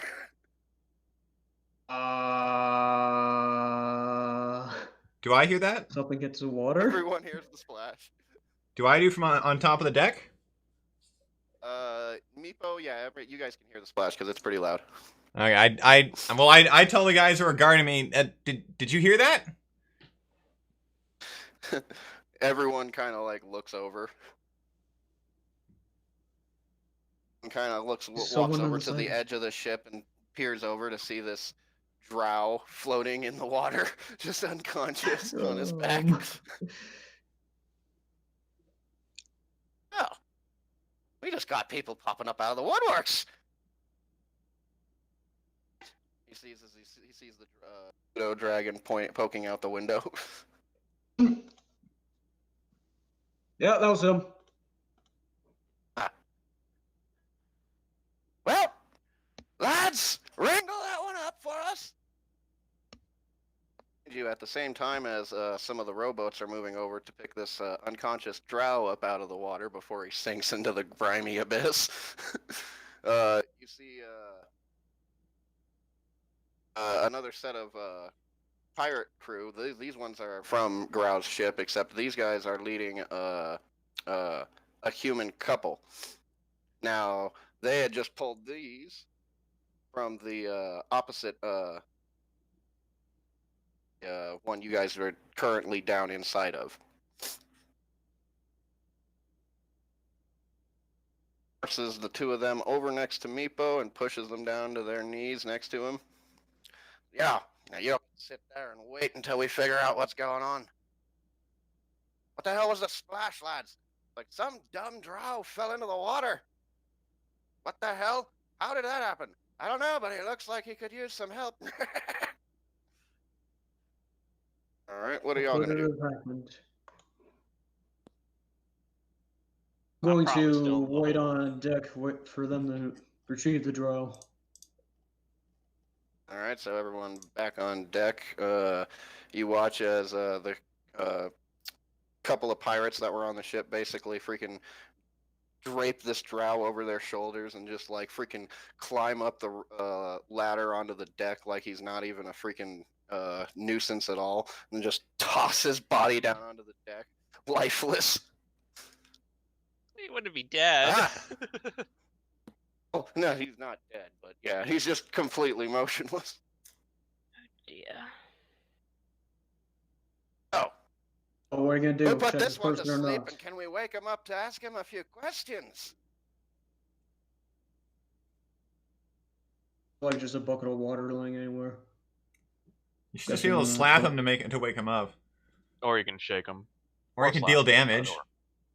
Oh yeah, Works gonna kick too. him, I guess. Then He kind of just the guy kind of just like crouches down next to him, pulls out the his pistol, flips it around to where the butt's forward, and just kind of hammers the dude on the forehead. "Oi, wake up, you stupid lubber! What's going on?" Pulls out a freaking dagger and puts it to the guy's throat. Wait, who pulls out a dagger? Owl that woke up puts it to the freaking pirate guy's throat, who's now got the freaking rest of the crew pointing guns at him. Well, that's Yeah. not including smart. me. Yes, I'm also pointing guns. Yeah, I'm midway through casting a spell. Are you still down in the deck? Yeah, I mean the storeroom. I mean, unless, like, I guess if he can hear the splash from inside the ship, that'd probably be, I don't know. Your position, probably not, because you're inside on the opposite end. Yeah, I'm probably still just exploring the hold then.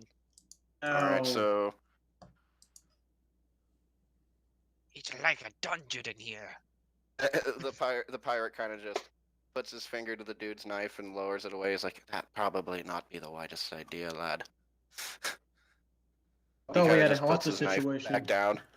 It's like, now he takes the knife real quick and pulls it out of the dude's hand and throws it into the mast, quite skillfully. Like, "Now, lad, what's your story?" The drow kind of just looks at him. "I was trying not to be drawn into this mess."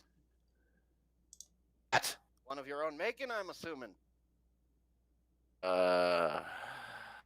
is why I hate pirates. "No, I just wanted to book passage on the ship, and then I heard a freaking ghost ship bell, and I decided to hide. I was sleeping before this." I get and I don't that. suppose you have anyone who can corroborate that now, can you? Oh, I don't travel with anyone. And what were you gonna say? I just speak up from behind the guy. I get that wanting to hide thing. Just like, see, it makes sense, right? Okay, so he's currently talking to the captain. No, he's talking to one of the crewmen. The captain, Blackheart, is back on his ship, and Grau is now at this point bringing out from the hold a very dopey-looking six-eyed Komodo dragon with two of its eyes being particularly large and crooked as all hell. Are you talking the animal, or is this some sort of a humanoid version? This is the animal. He's got like a six-legged, six-eyed Komodo dragon with large, dopey, cockeyed eyes following behind him and his tongue drooping out the side of his mouth. Does anybody That's That's know? unsettling. Does anybody know anything about this creature or this kind of You can creature? all roll me a knowledge nature check. 17. I'm in the hold. Holdy, hold. I know a lot about dragons apparently. Even the not so dragony ones. All right, so Merc and Meepo, you both know that this is a basilisk, but it doesn't seem like it's gonna live up to the horrible tales of basilisks that you've heard. Yeah, don't they? Like this thing looks like rather dopey. So I know that basilisks typically turn things to stone. Yes, you both know that. Yes. Okay, I hide behind somebody. I stare at it. All right, what kind of stare? Because I'm curious how your character responds to this. One of intrigue and almost challenging it to kind of like, Challenging come on. it. It's like don't be misguided. It is still a rather large creature. It's like almost the size of a warg, and this thing's just like following suit next to Captain Grau as he walks back up. He's like, "So what the hell did I miss? What the fuck is going on here?" It's like, "Hi, Captain. We found this one out. What is the story with this one? What happened? What did he fall out the window?" I'm going to go up to the captain and whisper to him. Okay, I was saying, I'm gonna go up to the captain and whisper to him. That one right there, that's the one where my dragon led me to. Searching his room, then she found him outside on the side of the ship. And I had, what was her name? And I had Shaquila sting him over there, and he fell into the water, and that's where we are now. Interesting. Walks over to the That's funny. drow. He just like walks over to the drow and kind of snaps his fingers as the dopey basilisk comes up right next to him and just kind of plops down like the way a dog would sit. Its tongue flops out of its mouth and it starts panting. Just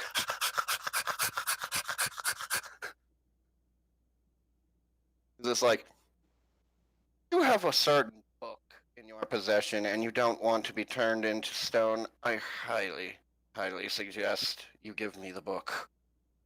It's like, I don't have a book. What are you talking about? What is going on? Why is there a ghost ship here? Because they want their book. I don't have a book. I his bag and starts unloading everything from it, and it's really mostly just like he's got like a set of thieves' tools. He's got like 2 spare daggers, a short bow, a quiver of arrows, and a dice set, and that's about all in his person. Just like, I don't have a book. I don't carry books. Can I speak up and from behind the biggest dude I can find, and say to the captain, I could maybe get him to spill some secrets if you'd let me try. Al kind of looks at you and raises an eyebrow. Oh, do tell. If you don't turn me to stone with that basilisk, I can I step out from behind the dude. I have a spell that could help. What spell would that be?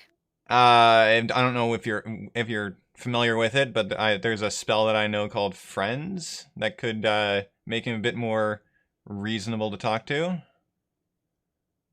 Drow kind of just steps out of the way and gestures towards the drow.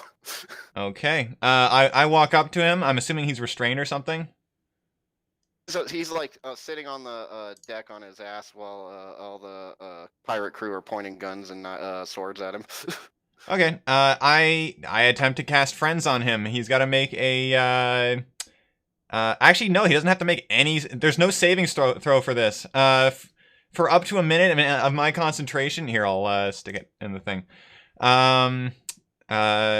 I have advantage on all charisma checks directed at the creature of my choice that isn't hostile towards me. I'm assuming he's not hostile towards me. Okay, give me 1 second.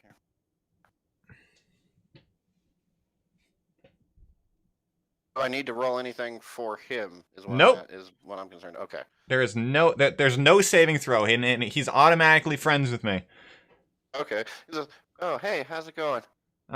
It's going all right. How and what are you what are you doing here? I wasn't expecting to see you here. Oh, yeah.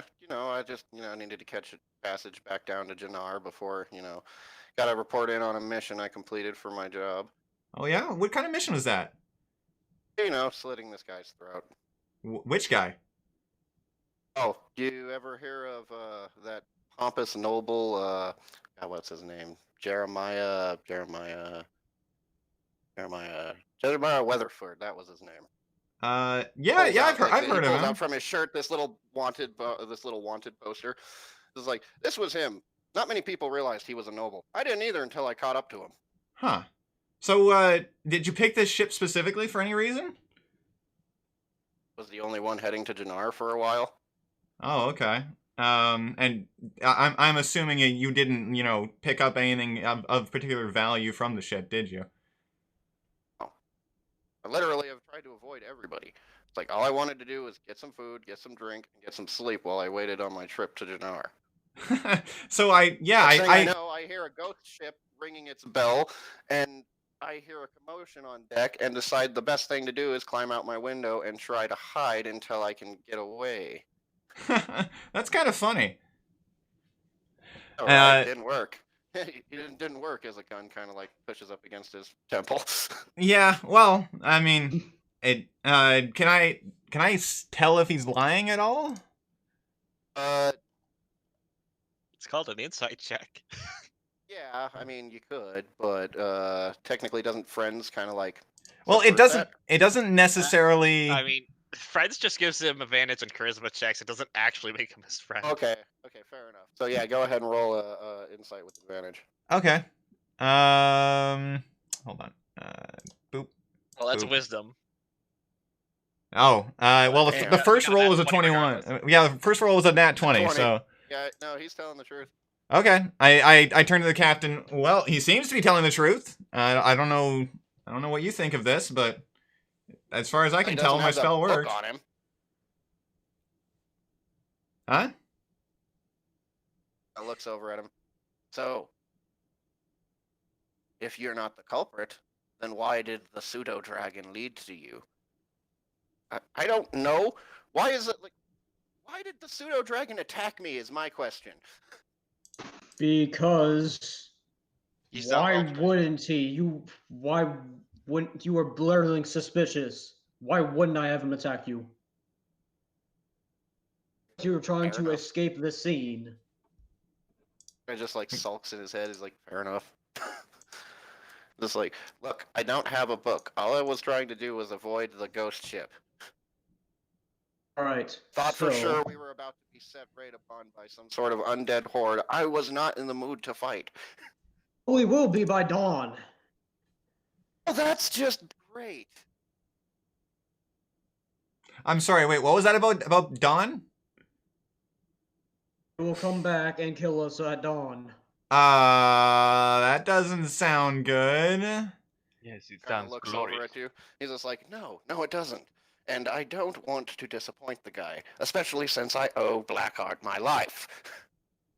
It'd be really shitty to end up having him kill me because he doesn't trust me anymore. So,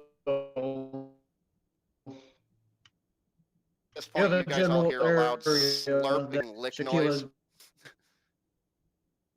been You're cutting out, Silverback.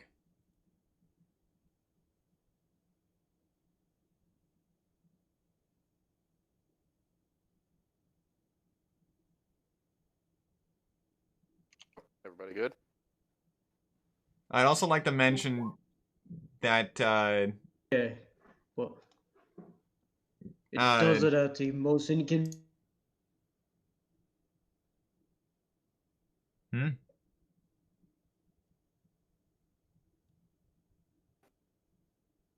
All right. Try again, Mike. Let me see if I can hear you. All right. Yeah. Good. yeah, we can hear you now. As I was, we have a general location that my Shaquila's led me to, and that would be the rooms and the quarters. Be a good idea to actually like search more around there. That's just a general location that she's led me to. Like the drow kind of raises his finger to get everybody's attention, and the guns kind of like go closer to his face. He says, I don't know if it helps, but my window in my room was open before I got to it. Oh, just a heads up. With that friend spell, as soon as the minute is up, this guy is going to be extremely hostile towards me. Just in case that makes a difference. Magic, fuck you. Well, yeah. As soon as it ends, he realizes he's been tricked. Yet, and he's got guns at him right now. So yeah, no worries. I'm more just making concerned sure. with his self-preservation. Okay. Yeah, I'm hiding behind a big dude again. I'm just waiting for it. All right, I'm gonna go get Urgic. Turned out really bad. All right, so anybody want to follow up on that?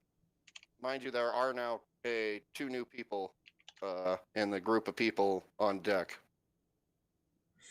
I'm just gonna go get Urgic, see if he can help me search the quarters with his magic vision. Oh, you guys want magic vision? I cast detect magic on myself. Okay, that works too. All right, down to the quarters. I'm gonna say, Urgic, your ritual's finished, and you've got detect magic again. Oh well, that sucks. Alright, so anything about the crime scene that it has magical shenanigans on it? Not really. No, everything there seems pretty benign. No glowing effects. Alright, can I just make a general investigation check to see if there's... Oh wait, no, I already did that. Yeah, I don't know what to do now. But yeah, go ahead, do it. You can do another one. It's fine. Yeet! Hi, not above a 10. How are you two today? First bad one. What do you mean first bad one? They've been bad ones all night. Oh, haven't you getting above 10 most of them? Due to modifiers. Modifiers are good. That's what they're there for. But yeah, anyways, with that, you don't really notice anything in particularly different. Like, you're searching the room with the open window, right? I don't know. I thought he was in the hold. I thought it was in Well, he did search the hold there. I thought he was like searching somewhere else now. Well, I guess if I can't find anything in the hold, I'll just go back to the rest of the group. All right, so you walk out there. You now notice there's a young male and female human couple added to the group of now greatly irritable people. You just hear, hi ho, down the mountain. Oh, okay. Okay. we both professional. Okay, professional. we've got two characters with detect magic going in on the deck right now. I'm assuming we don't see anything extra, like any extra magical auras.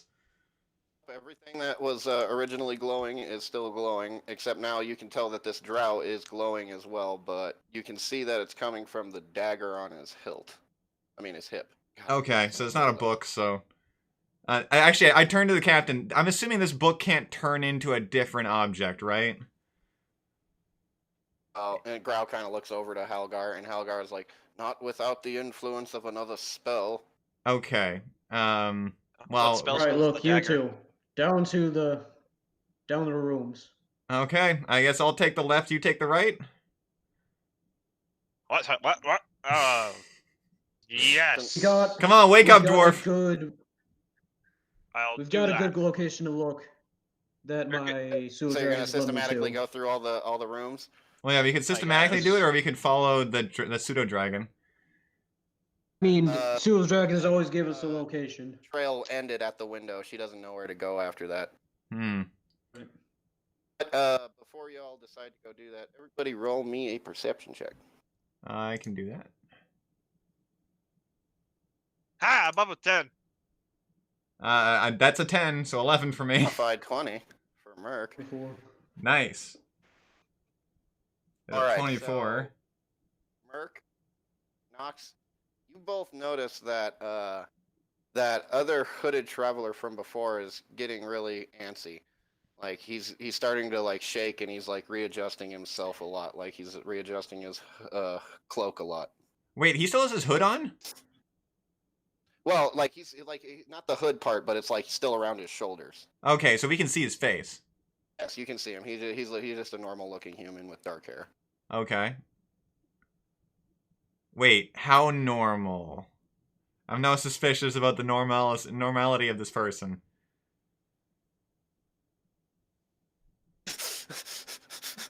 Like, are you talking about like his behavior normal, or like does he look like an abnormal human? Does he look abnormally normal? Should I roll an insight? You can roll an insight, yes. Sure. But, No, it's a 9. I don't notice anything. you're too scared. Okay. You're about as nervous as he is right about now, and as fidgety. Yep. Okay, I'm going with the group then. And I think Merc DC'd, so 1 sec. Oh, disconnected. Oh, okay.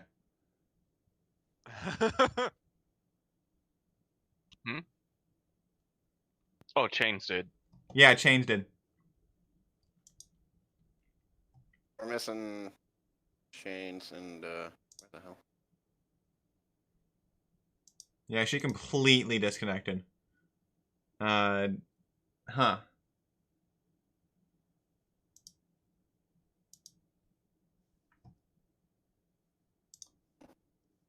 Oh, I feel bad. I don't wonder how long has she been DC'd? How much has she missed?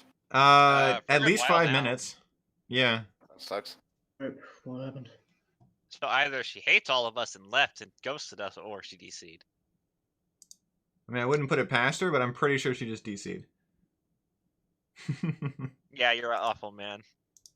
Oh, yeah, no. Never trust the We're all kobold such hiding in the horrible- cupboard. We're all such horrible, dreadful people. Yep. Huh. I like that I was the first character to lose health of the party. Burger just comments. Ugh, we're on a bloody goose chase. Since Nox and that was Nox and yeah, Merc. Since you two noticed his fidgeting, are you going to do anything? Okay. So nervous looking. Wait, who's nervous looking? Hooded dude Yeah, that was the in human the traveler. bar earlier. Yeah. Do I really need a reason to be nervous? I mean, look at this. We're surrounded by pirates. There's a ghost ship over here, and I just don't want to die. Okay. Nobody does. He kind of readjusts his freaking bag of holding so it's more behind him and in his cloak. Hold on. Bag of holding? Oh, we He's the went one through it that earlier, he's that one with the bag of holding you guys inspected earlier. Has it been dumped out? Was Yeah, we did. earlier, but he put it all back Okay. together. Okay. Just making sure. It's a big bag you got there. It's a shame that I'm holding on to detect magic. Otherwise, I could make this guy my friend. So that's a big bag you got right there. Urg's gonna go next to who's the sneaky kobold? Was it Meepo? Yeah, I'm the one that's being sneaky. Hey, Meepo. I just kind of go up next to him. How good are you with your hands at napping things? I can nab. I've got some experience with nabbing things. All right. Here's what I want you to do. I want you to go to that guy's bag, and I want you to think about that book. I want you to think real hard, and I want you to try and pull it out All right. without noticing. Do I think that would work? Like just from my knowledge of bags of holding. Well, with the bag of holding, it does need to be open from it. You can. Yeah, I say if you roll a decent enough sleight of hand, I'd allow it. Just out of character. I just basically told him, hey, sneak up and pickpocket the bag of holding. Yeah, I got that part. I'm just wondering if I'm a sorcerer, so I would theoretically know something about bags of holding. My job is magic items. I just told you how the magic item worked. Okay, you know what? I don't know anything about your character, so I'm just gonna assume that you know what you're doing.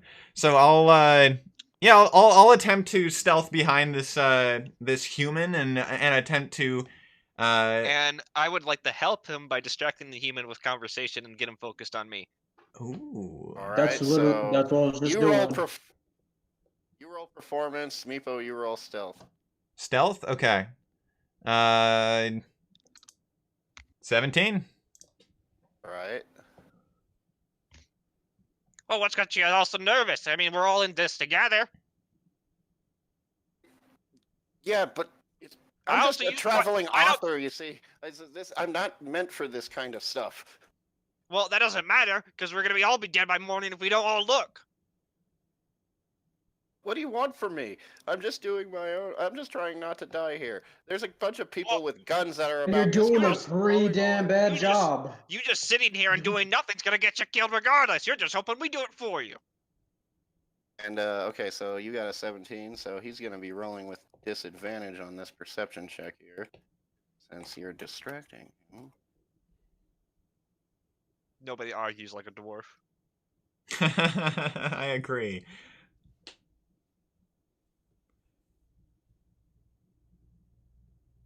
Well, there's a 15. How's the second one looking? Okay, 16. I'm hoping the other one's lower. Please be He's at lower. disadvantage. Oh, you better hope. You better hope. Oh no, not a question mark.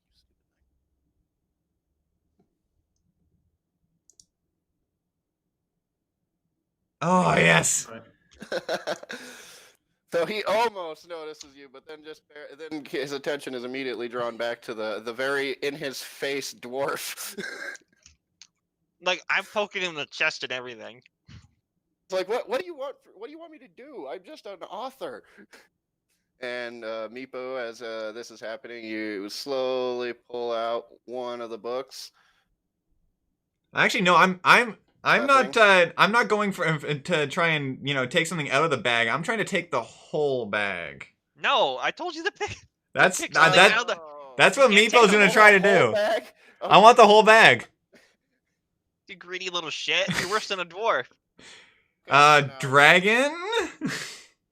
Now, Total based on the dragon. design of bags, based on the design of the bags of holding, it's basically like a laptop bag draped over his shoulder is the way this works. So how the hell is your short ass gonna get that off of his shoulders without him noticing? I'm assuming he's kneeling, so that there's a possibility here. No, there isn't. I'll No. let you dig in the bag, but I won't let you take the bag because there's no way you're gonna get away with that without him noticing that. Fine. All right, I'll dig into the bag. And, Oh, 9. I mean, Ooh, doesn't okay. aren't I essentially helping? Okay, now I need you to roll me, Meepo, a Constitution save. I'm rolling a Constitution save. Yes. 5. God. I rolled a Critical natural 1. fail. Oh no. Okay, so you just feel like your entire vision fade black. It's basically like you're inside of a cave that hasn't seen light in decades. And immediately you feel this painful shock shoot up your arm and into your brain. Your head rattles and you go flying back about 5 feet. You take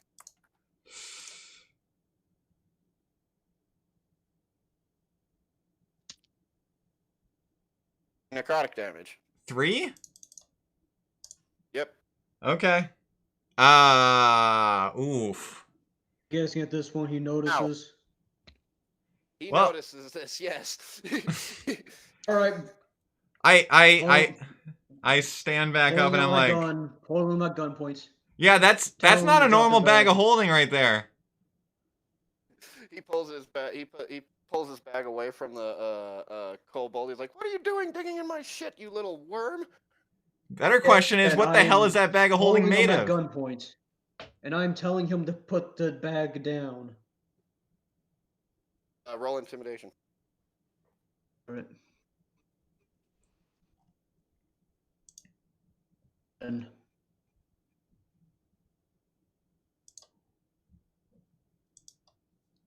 It's a counter roll for intimidation. Still Most insight. people do insight. wisdom. Yeah, it's still I insight. think it'd be wisdom. No. Most people Okay. do. Most people. Well, insight is wisdom, but most people do that. Insight Yeah, is you usually the could roll, counter like, for any of those charisma-based ones.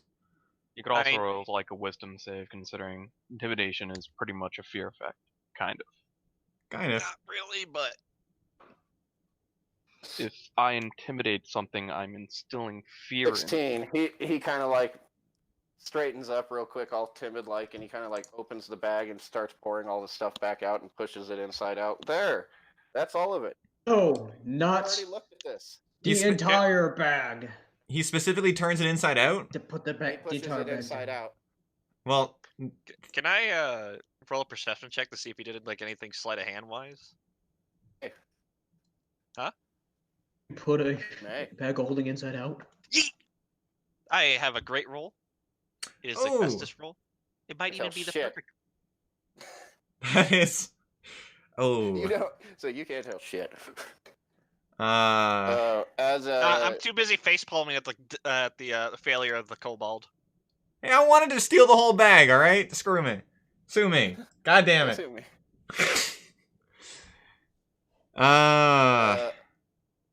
I mean...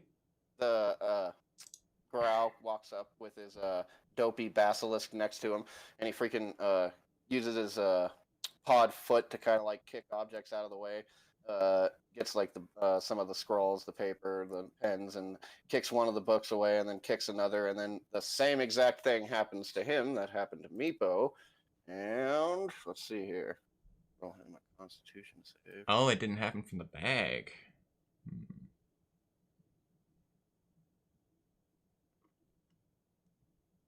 Oh, Growl, you poor bastard. All right, well, he gets knocked back about 5 feet and takes.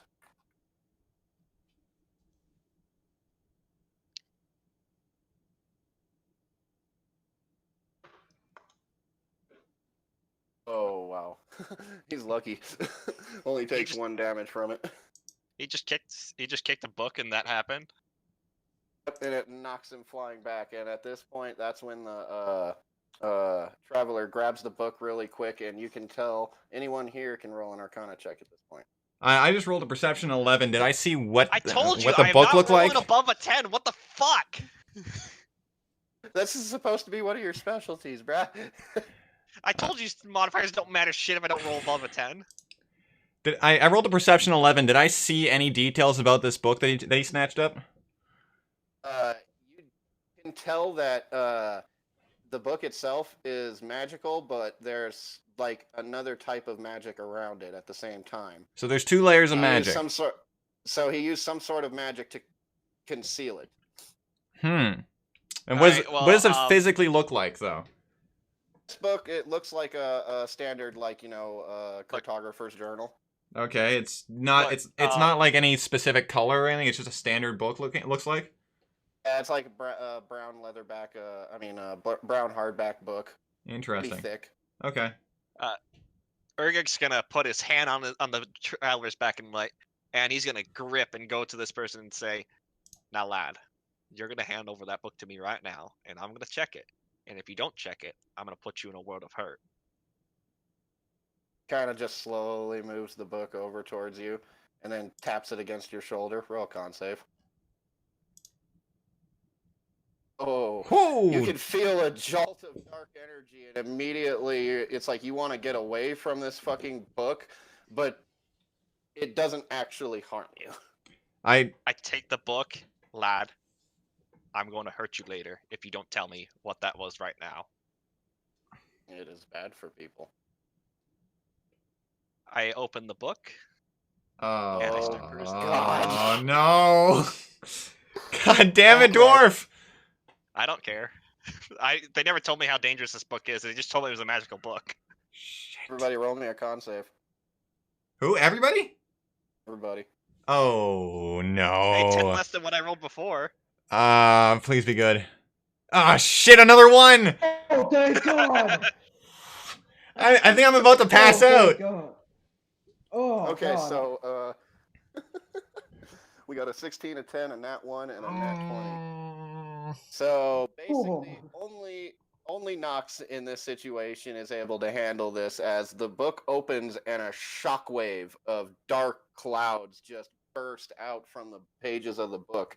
It knocks you away from the book, Urgix, and it floats in the air for a second as the area fills with a dark fog. And now everybody is like, now this is magical darkness within a what did I write? All right. Well, 50 feet radius of the book. well, if magical darkness is happening, I pull out a pit and then try to use my magical light thing through magical tinkering to see if it works. Can see now, with the light you're able to see your own self, but nothing beyond you. That's about it. Does that do damage at Nobody all? told me. I'm And gonna you fuck can- what happened with that. And you can hear rustling and then footsteps running away from you towards the inside of the ship. I'm gonna Ooh. run towards the footsteps. Is I too will follow him. how follow how quickly. close was this guy when this happened? To the book or To you me. guys? You're Urgix, right? Nope, Meepo. We're about. You got knocked back 5 feet, so yeah, you're only 5 feet away from him. I'm Or wondering am I'm I wondering also if I'd have time to throw out a burning hands and when he tries to run away. Okay, roll me a sleight of hand. Okay. Burning Hands is a spell. It's just an action. Yeah, but No, but this is gonna let me know if he manages to hit him in the darkness. yeah, like It's just a cone. Okay, so we're all in darkness.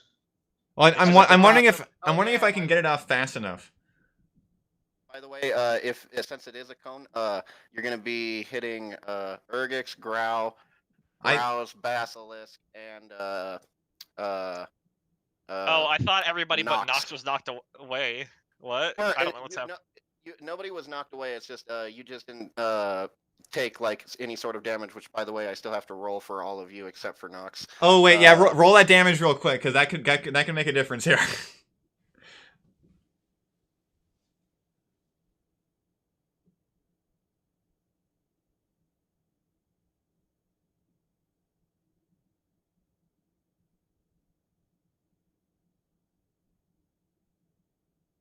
They all took 2. Oh, okay, never mind. Meepo doesn't do anything. Okay, so am I in the darkness or You not? only have like 5 health. What the fuck? Get a con score, you lemon. Well, it's magical darkness. You don't know what's going on with Meepo right now. Am I Everyone, in the basically, darkness? everyone is engulfed in this 50-foot radius of darkness, and Okay, it's 50 foot. anybody who isn't cannot see into it. I just got my little lighter. This little light of mine. I'm gonna let it Little shine. light of mine. I'm gonna let it shine. I'm gonna let it shine. Alright, so, All right, so after that, I'm gonna you order. guys can hear the footsteps, and you were gonna chase after him, yeah? Ulrich was. Yeah, I'm going to order, fuck, I keep forgetting her name, I should know it. I'm gonna order, I'm gonna start calling her Sakila. Tequila. Yeah, okay. Yeah, I'm gonna order Sakila to fly after him and sting him if she can get to him. And For her, roll me a perception check with disadvantage to see if she can find her way through this darkness. is 60-foot dark vision and 10-foot blind sight. If that Oh helps. yeah, that's right. I'm sorry, I totally forgot about that. So yeah, she goes after him. She basically sees him start running down in towards the what's it called, the storeroom side of the ship, down the stairs. And as he goes in the room, he slams the door shut and causing her to run into it. Doesn't hurt her, but she manages to catch herself, and she's now clawing at the door to indicate where he went. All right, I can see her. And now the cloud of darkness slowly starts to fade, and you guys can see again. Okay, immediately get to that door. Well, the cloud of darkness is gone. Everybody That can cloud see again. darkness. Okay. Yeah, All right. Well, I'm just trying to run to the door. you guys. Oh, they're always a suspicious bastard, and Urg starts running where he heard the footsteps. And I'm assuming you're gonna go up to the door and open it. He's gonna try to tackle it open. Dwarven shoulder ram. Yeah, with my +1 to athletics. Roll it. Oh! Nice. So yeah, you like this freaking like a living battering ram just barrel through the door. It doesn't slow down for a second. The problem is you forgot to take into account that there are stairs there now, so you kind of go tumbling down and hit the bottom of the stairs. Don't take any damage, but you're a little thrown for a loop. I just rolled out of the stairs, but landed on my feet and continued running, baby. All right, now that the door is open for Sakila, I'm gonna order again to track him Barely down. dodged out of the way to not get trampled by the giant freaking dwarf. Oh yeah. I have my Yeah. crossbow ready and I'm running. So basically, a bunch of the pirates kind of like start moving towards the door. I'm assuming you're all going in. Meepo is on the deck nursing his wounds. He Are you awake or are you unconscious? No, actually, 1 hit point. But yeah, he's not going in there. He's gonna die if he goes in there, and fuck that. Howard. So one of the pirates kind of comes up to you and notices that you're all messed up, and he's just like, "Hey, Algar, help this one out. He looks like he could use a little bit of it." Algar just kind of like walks over with his staff-like cane, kind of kneels down next to you, and he's like, "Sit still, little one." And he puts his hands and uses lay on hands. All right. Almost tongue twisted myself there. And damn it, now I gotta go look up. I forgot to fucking prop this ready. What the fuck does lay on hands do again for health? It's basically- it's a pool of health. He can give me as much health as he has available, or as little as he wants. He picks the number. Is he giving you his health? Is that how that works? No, it's not his health. He has a pool that he can choose from each day. Oh, okay. So what's Typically the pool equal 5 to? times. Depends on 5 his level. times their paladin level. Yeah, it's, 5 times a paladin. Okay, so you gain 15. Don't need that much. 9's enough. So yeah, you're just healed right the fuck up. I felt that was a very appropriate image. It's not cross country. We dwarves. Target sprinter is very dangerous over short distances. Yes, I agree. All right. I'll take any time to quote Lord of the Rings. All right. After he Braug picks you up real quick, and he's like, "All right, so time to the action, little one. Now that you're ready to go," and just runs down into the freaking thing, carrying you behind him. Oh, jeez, he's carrying me. Yeah, he's just flinging you behind. All you're right. just trailing behind him like a flag. Meepo's, not okay with this, but he's going with it.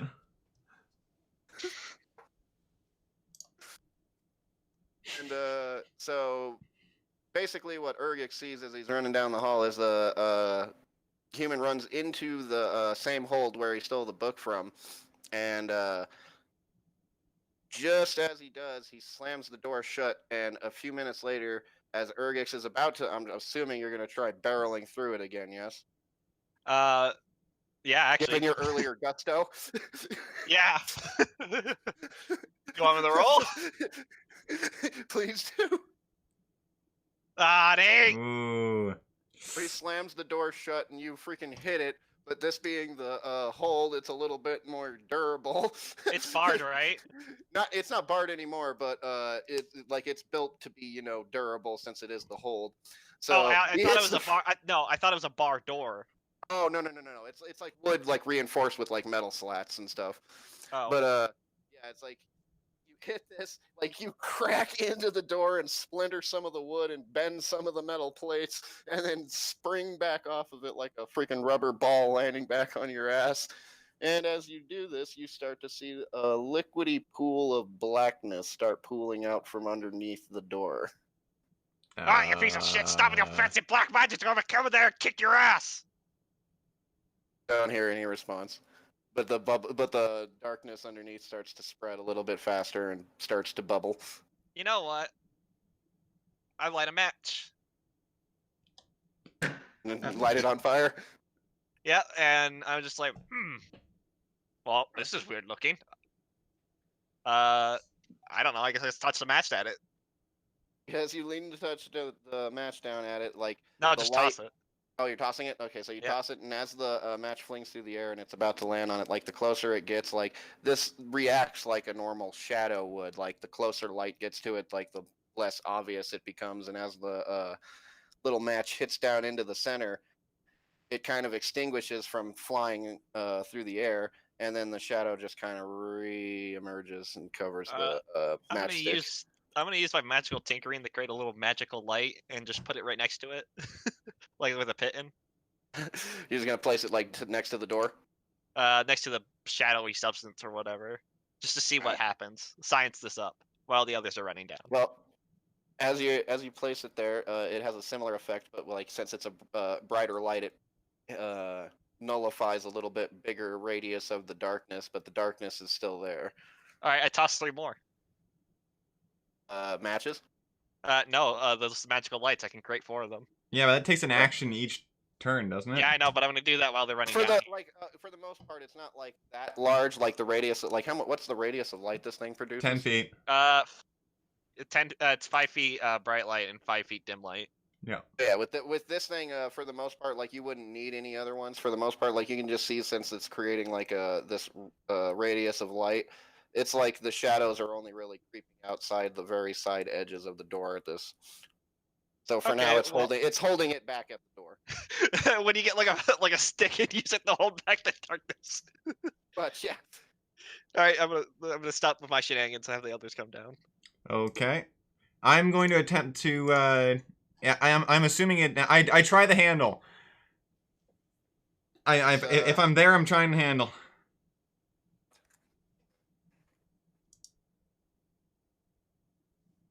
opening the door, I assume. I'm gonna try to open the door. Yes. Opens no problem, but but when you do, you notice that the inside of the room is now very dark. I cast burning hands on into the room. Right. So that's a cone, yes. 15-foot cone. Yes. I'm assuming this room is smaller than 15 feet if it's on a ship. You have to remember, this is a very large ship. Yeah. All right. You also know this is a wooden ship, right? I don't care. That's why I was literally about to do this. As you do that, you fire off this cone of fire into the room. You just see freaking Grow's eyes like freaking white, and he's like, "Don't burn my ship!" What are you doing? All right. Well, there it is. That's what happens to anything inside. And as the flames fade, you can see the darkness recroach back in on itself. Was there anything that we saw before the flames faded? Just the same crates and barrels that you did before. Oh, it's the hold, right? Yeah. Oh, oops. I didn't see the hold before. I thought this was just a normal room. Oh, I'm out of options. I step back. Growl kind of smacks you across the back of the head. You're lucky that darkness extinguishes the flame. Oh, wait, the darkness. Oh, well, all right. That's lucky. I wasn't expecting that. Fool. Anyways. You've discovered that your little lights seem to repel this. What are you going to do, Urgix? I'm going to get my bullseye lantern, and I'm going to make another light and stick it inside there. All right. I'm going to pick up one of the lights he made and start heading inside with the pistol. Hey, don't go that. That's my only other light that's holding back the darkness. And you made like, oh, yeah. Yeah. Only made like one other light, right? I take a time. Here, take one of these, and you take one of these. Yeah, it's like mind you, it's like your Yargo is gonna want to stay in light. And so now this bullseye lantern, it can, fuck, I have to pull up the item because of course I can't have an item description. Give me a second. It basically amplifies the light. Like, you know how you put a tiny flame in there, and then if you put it in the lantern, it's like way brighter. Mm. Here. Bullseye lantern. Cast bright light in a 60-foot cone and a dim light within another 60 feet. All right. So with that, you can't see as far as you would be able to normally because this is not a normal darkness. This is a very This pungent is advanced darkness. Yes, this is a very pungent blackness. All right, and I'm gonna ask the new captain: is there any other way out of the hold from here? Nope. One way in, one way out. All right. So, if you want to come along, follow us, or you can stay here and guard it. I don't care. I'm getting this bastard because if Flighty, you gotta escape me. Your gusto. He pulls out a freaking broadsword from his back and freaking readies it. Let's go. All right, so yeah, I'm gonna have this. I'm gonna probably be in front with the bullseye lantern, and the other two would probably fall Alright, behind. 3 of us are heading in, unless there's Meepo's going in too. Yeah, Meepo's kind of like is staying back. Like, I mean, if you guys don't want me to use fire, then what am I gonna do? Well, don't set the bloody place on fire. Don't you have one of those fancy cantrips or whatever? Yes, fire, fireballs. It's Yeah, fire. don't hit the ship. Hit the guy, not the ship. What? Okay, fine. I'll come with you. We'll see how this works. Or stay here and guard. I don't care what you do. I don't know. Give You want me me to a come with you? I'll shield. come with you. Jesus. I mean, wow. Who is this guy? God A damn it. damn good dwarf. Yeah, all right. Yeah, all right. I follow. And he pulls out his shield too while he holds out the bullseye lantern. Okay, as you're entering the hold, you've got like the main little path that cuts through the barrels of ship supplies on the right and the crates of food on the left. But there's also a little intersection that lets you go around from your right and to your left. And yeah, we're just kind of slowly moving forward, trying to see if we can find him in the light. But they'll roll me a perception check. Yay, I get the roll with a +2. Everyone Yay. or just You him? still get a nat 1. I got a I told you, 17. don't roll above a 10. Right down. Like it's illegal for me to roll above a 10. And you got a You got nat some 22, API Merc. enabled, don't you? Okay, so the two people, I must Two nat Merc and ones. Oh my Urgic God. are the ones in the front, right? So they got both nat 1s. Yeah. Hey, can the captain Uh, roll his too? Yes, he can. Did he bring his basilisk or did he leave it like at the entrance? He left it at the entrance. Actually, it's on the deck still. Oh, Well, that's he not ain't that helpful. smart, is he? He gets a 20. So Meepo and Growl both realize that the guy is now standing on top of the sort of storage cage that the thing was originally in, and he's thumbing through the book really quickly like he's trying to find something specific. I cast firebolt at the book. I'm going Don't to shoot shoot the book! the book! Don't shoot the book! Are you guys gonna stop him? Let's see if they. Sue? I'd like to see them try. Yeah, I I'll will fucking not. try I'm whatever going roll. to. Okay, so I need both of you to roll sleight of hand checks against each other. All right, sleight of hand. 23. Oh shit! So you managed to hit him, but not before the bolt flies out of the freaking out of his hand, and it sends flying through the air, and it's about to hit the guy with the book, but he holds his hand up, and it freaking deflects into his hand and turns into a black fire before fading back into the darkness. Oh, okay. Alright, now back to the action I was going to do. Shoot him. I just tried that. Yeah, with fire at the I'm going to book. do it Alright. with a gun, Hold on, and I'm going everybody. to fire at him. What? Hold on. He's still. So after the fireball stops, he's just like, "It doesn't matter what you do, you can't end it." And he folds the book out, and as he does, another shockwave of darkness ripples out as like a black substance like tar starts to pour out of the edges of the book, and it drips down onto the floor from the top of the cage like a waterfall. pooling, pooling, and pooling, and soon it starts to bubble. Then What? from these, you start to see, you can barely see these thanks to the light from the lantern and the magical lights that your resident artificer created. You can see these shadowy things moving across the ground, and there's a lot of them, and they are long, and they start sprawling out from this pool and moving around in this darkness. Then a couple move up right in front of your face and start to peel themselves off the ground like they were paper. And you see this. This is the part where you roll initiative.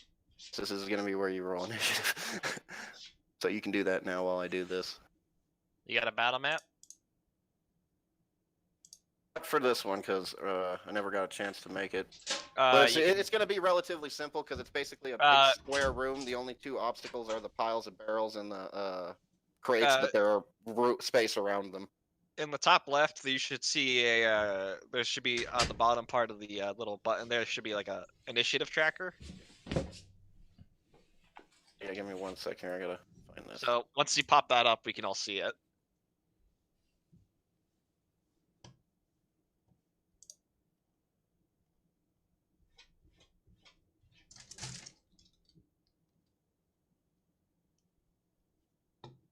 Urga's just gonna yell to the captain, "What the hell kind of book were you transporting?" Captain likes his arcane objects. I don't question it. I just facilitate.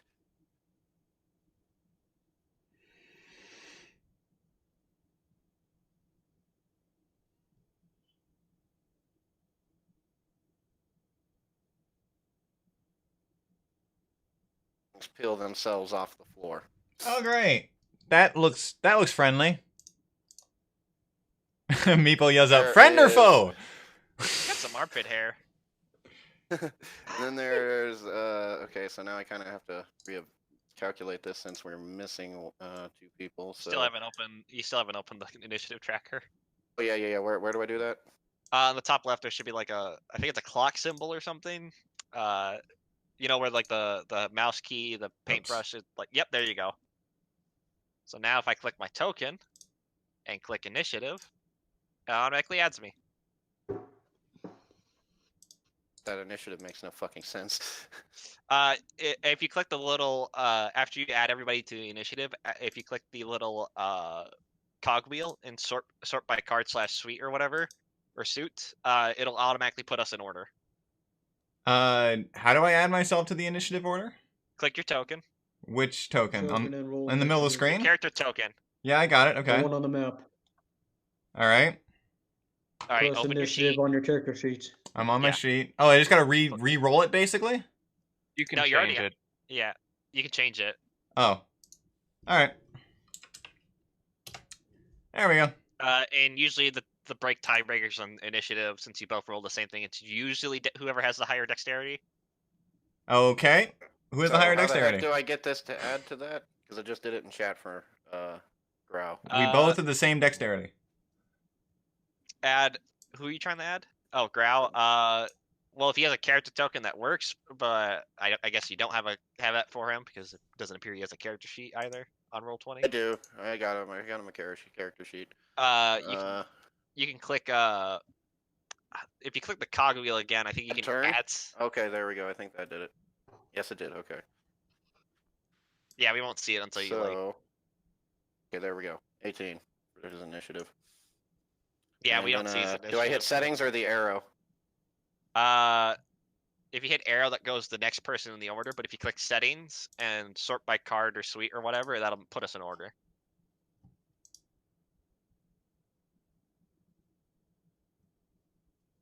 There you go. Hey, I'm first. All right, so let me roll for these things here. Merc, what's your I don't have dexterity character sheets for them. score? 16. Okay, we match. So, do you want to go first? Because I don't think Meepo's got any options here. No, you can go. All right, well, let's see where the nearest So I crate gotta is. figure out- Okay, so there we go. Where I needed.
add these numbers to the initiative order, or do I need tokens for them? If you want, you can just do them all as one initiative. Yeah, that makes sense. I'll just do the average here.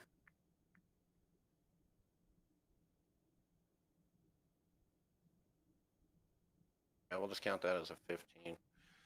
So they're going to go after Brow. And before Urgic and Nox.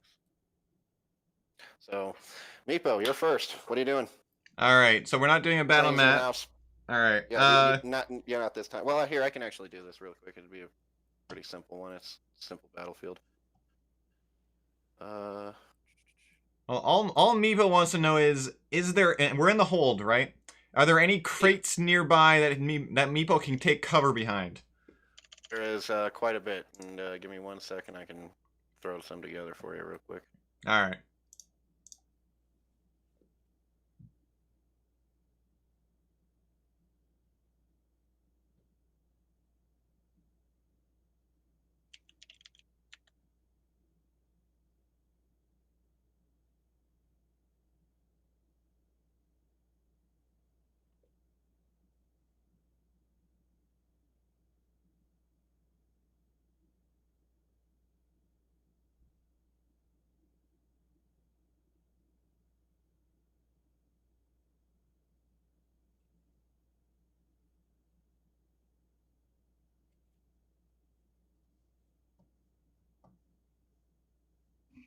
That one that's on the bottom line, that's the door y'all came in from. And the ones on the right are all going to be like in a neatly assorted row of like 3 by like 15 barrels of different ship supplies. I don't see anything yet. On different page. Different page. Is it a different page? It might be on the GM token or GM layer. Oh, okay. Oh shit! How do I show that?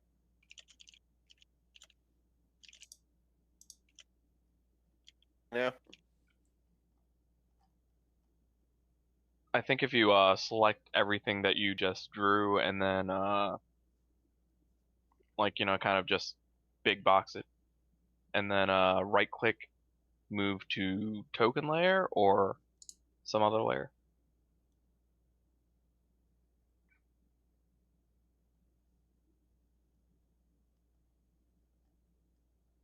It.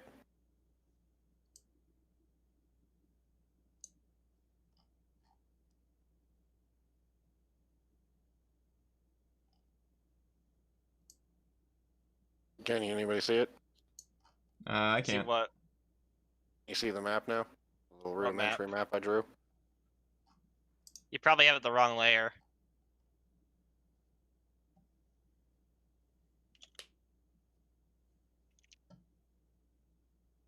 That now? Not yet.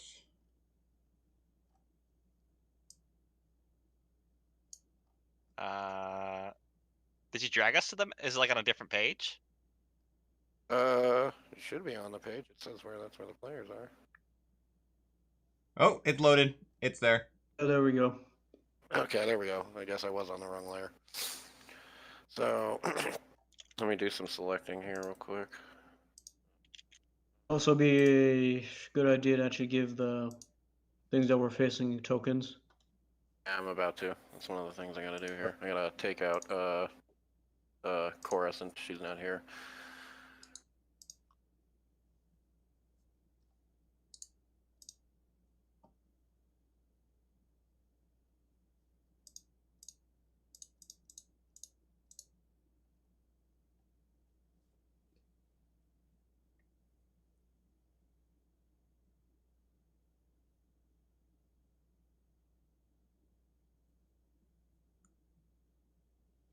Is it not letting me select anything now? Oh, there's your rudimentary map. And now initiative's cleared. Yep. Yeah, I can still see it. Well, Press F to pay kinda. respects.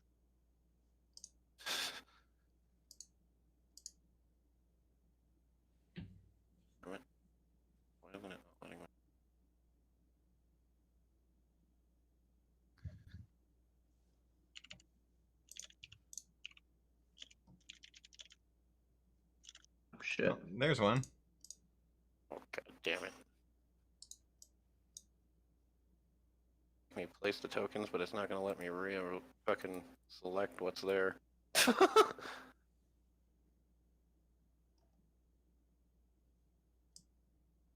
Do I change layers? Right click it.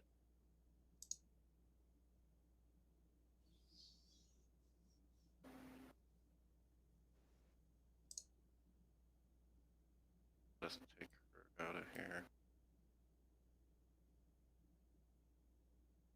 Yeah, you have all the tokens on the map layer. Yeah, stupid, but I So- still haven't so done the tutorial for these. So drag them all together, and Move them. put a box or hold left clicks, box them up. And then token layer. There we go. Yep. There you go. Hey, I can. So my initiative's now gone, so I'll just add myself back. There we go. 19.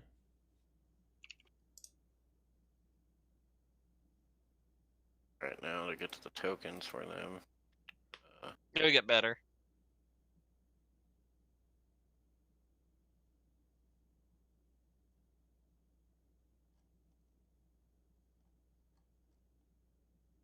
This computer wants to do this with any sort of haste.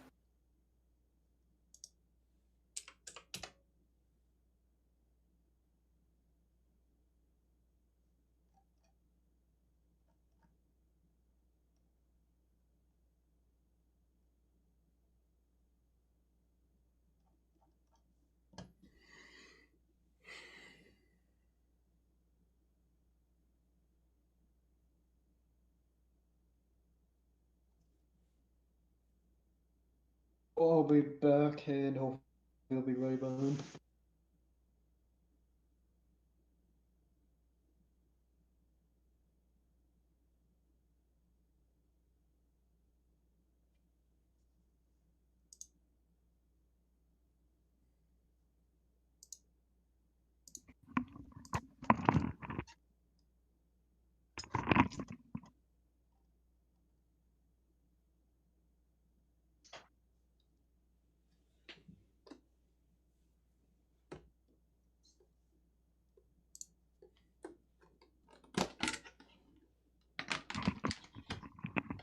Yay, ice cream.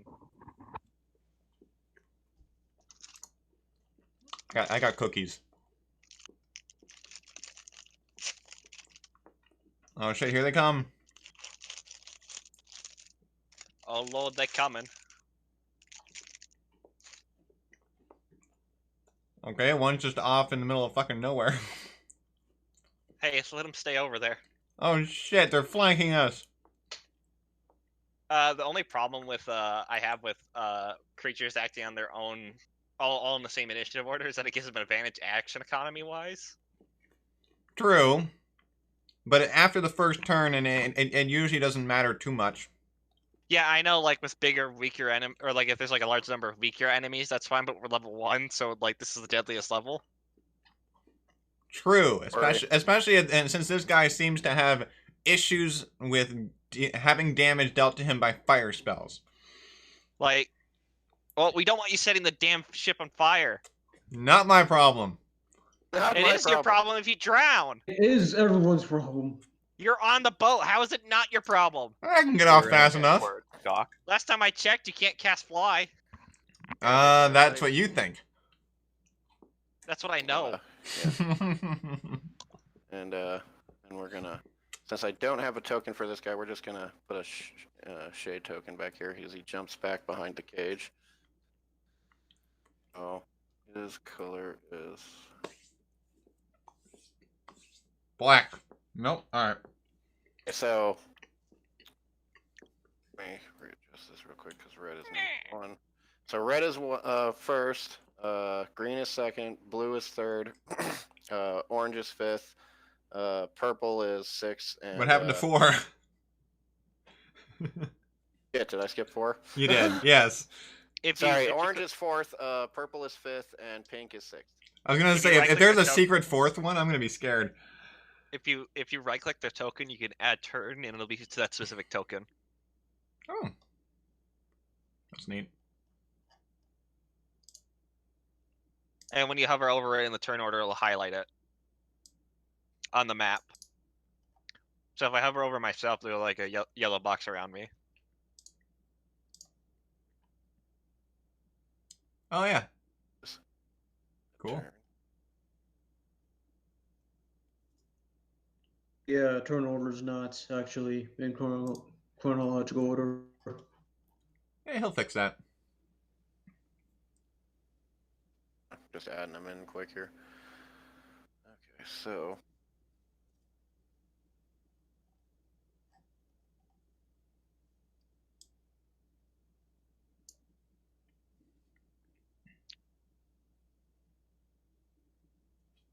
there's Nox on here twice. It's so confusing. Oh yeah, I accidentally put that there.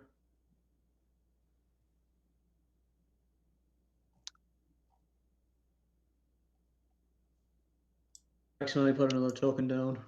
It's on the bottom left of the map.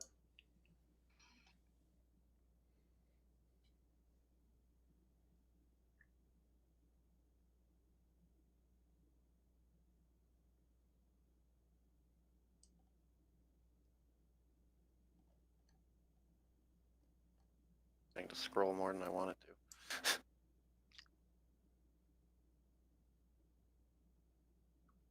If you're moving stuff around, don't forget to move the 19s up to the top.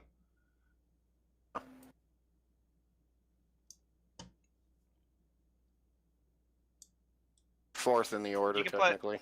You can put numbers in the tokens. Yeah, you can. Make them 15s. Or whatever you had it at. 12? I don't know.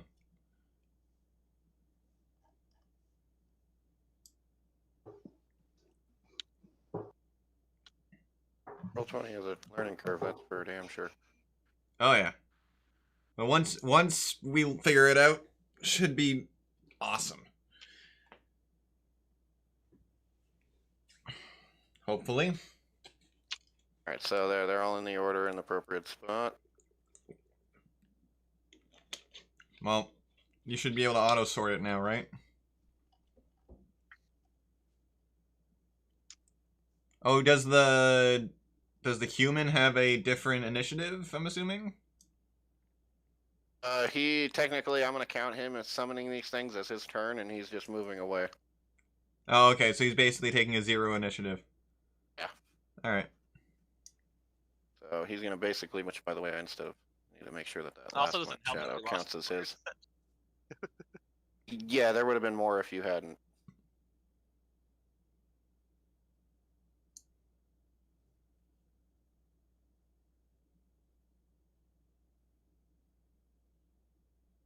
Ah, death and adventure, an archaeologist's life. Good Oh, word caster, a true dungeoneer. you just lost the initiative tracker. Shit. There it is.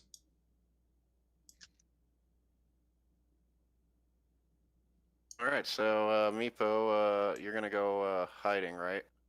Yeah, so all of these squares are groups of boxes, or are they large boxes? Groups of boxes. Groups of boxes. Okay, where's the door? Is that square that's kind of intersecting the wall? Yeah. Okay.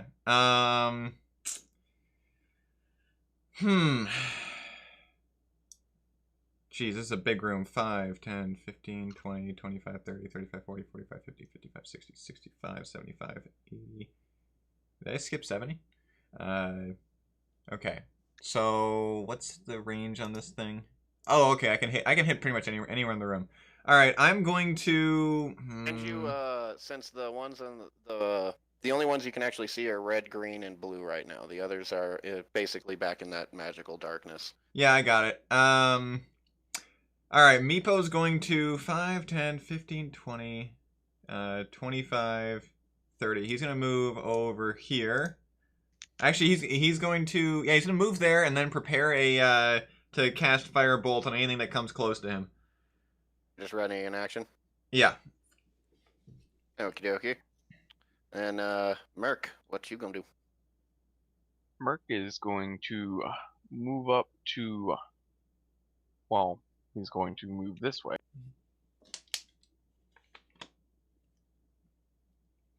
To there, and he is going to take a swing using his claw at the green one. All right, roll to hit. Nice. It's almost nat 20. But yeah, that definitely hits. Roll yo damage and flavor yo attack. Alright, he's just going to kind of like whip out the claw, and as he does, he's going to just rake it across the front side of the I guess, shadow creature. You can hear it just make this like unearthly freaking echoey soul shattering scream with a slash across it, and you can see like the claw marks just leave this residual chunk missing out of their shadow. Out of its shadow, I'm sorry. Did 9 damage, so okay, that's good to know. Green is at 9. And that'll end his turn. Alright, give me 1 sec here. Just gotta open up a quick.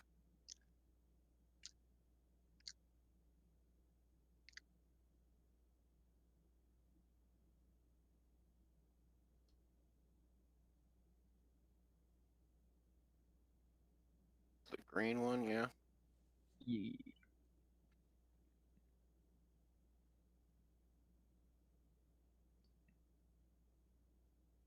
So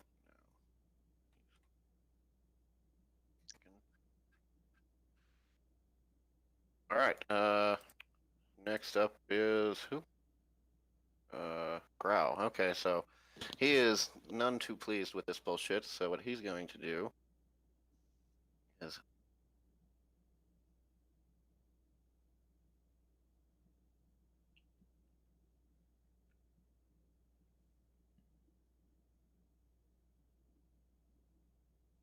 yeah, okay, so he's going to take his very, very large broadsword,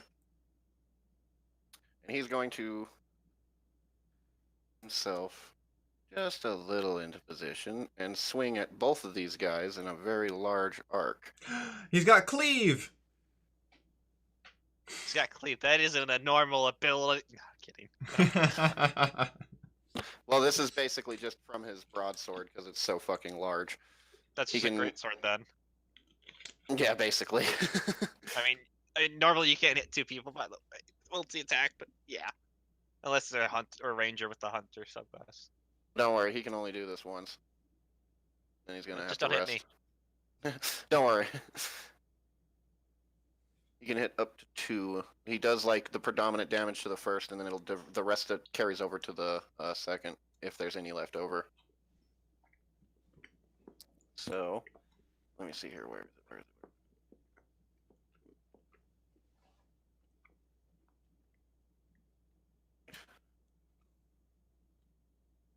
Oh, he just dealt. No, that was his damage. I need to do a roll. I'm a dummy. Or wait, does that do the damage or the roll when I click on his attacks and spellcasting? We're not If seeing you- It's a anything. damage. That's If a you- damage, right? If you click the roll, it does the attack. If you click the attack while it's in, wait, is it an NPC sheet or a character sheet? It's a character sheet. Okay, so you click the attack first, or if you click the fuck. I'm just The gonna roll. mac- I'm just gonna roll the hit for real quick. Yeah, you roll the hit, D20. and if you click it while it's in the chat window on the right side, like its nameplate, it'll roll damage.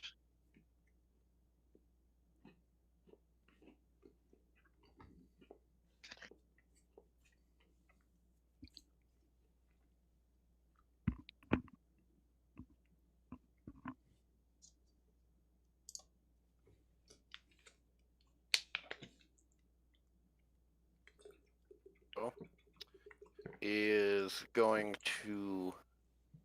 What was the? Yeah, so very, very low. So he hits the first one, green boy there. Fucking deals the 11 damage to him. That thing gets sliced in two as its little shadowy head falls off and its shadow fades from existence. Then the extra damage would carry into the next one if it didn't kind of wheel itself back away from the hit. because it missed horribly on that one. And now, since he is a null, Rampage takes into effect since one of these guys is now dead, which I can just delete. When you reduce a creature, oh, here I can just do this. So now he's gonna take his bite over from here. Do another roll to hit on this one that survived.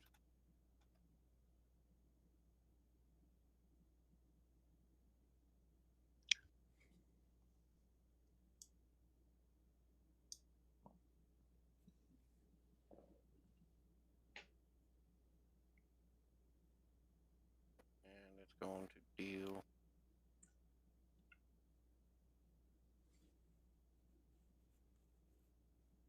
7 damage to him.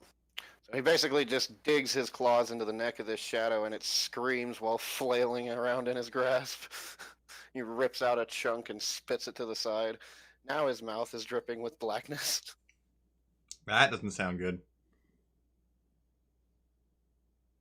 We don't need the captain of the ship suddenly contracting some sort of necrotic virus or something.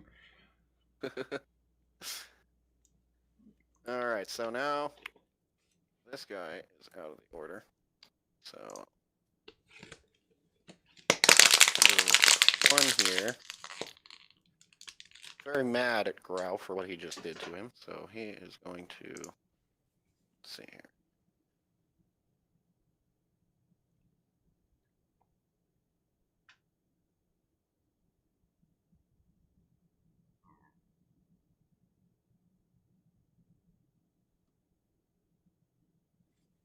Right, what the fuck did Grau have for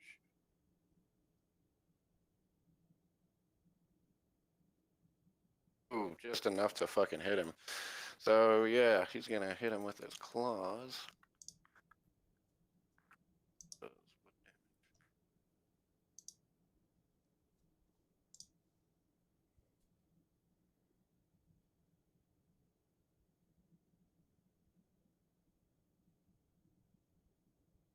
He's gonna take 1 damage, and Grau is now grappled.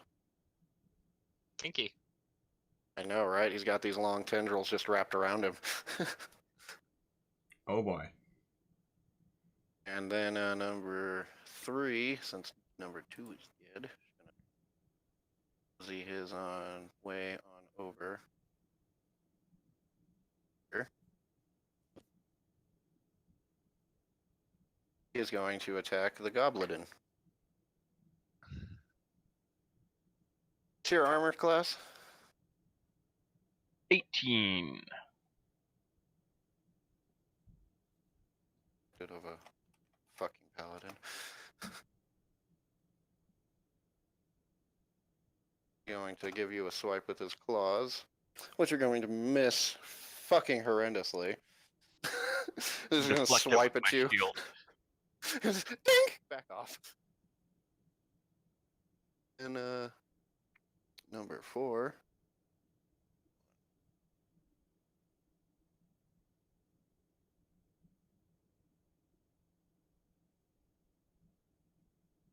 How high is this crate that I'm beside? Give me 1 sec. I'm on another page. Okay, so No, no worries.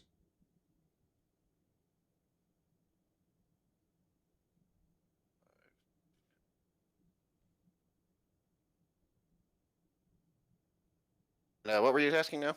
How high is this crate that I'm beside? That is a stack of barrels, and I'd say each barrel's probably maybe twice your height. You know, standard barrel height. Jesus. Alright. Okay. Maybe Well. not fully twice your height, but yeah, they're standard barrel sizes. Alright, I'm not seeing over this then. Okay. Good to know. So I will have practically no chance of seeing the yellow one. What yellow one? There is no yellow one. Exactly. Well, yeah, they're all black. Orange. But, yeah. Orange, yellow, whatever. It's more yellow than every other color on the screen. Alright, so then it is Urgic's turn.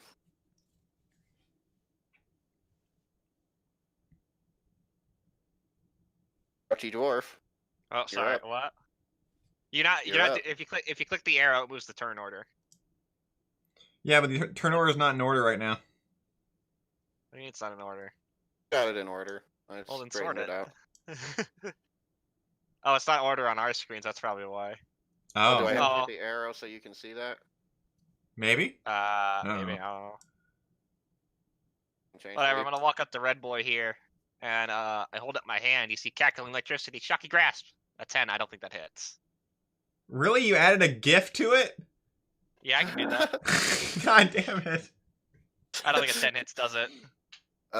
It does actually. Oh wow, what the hell?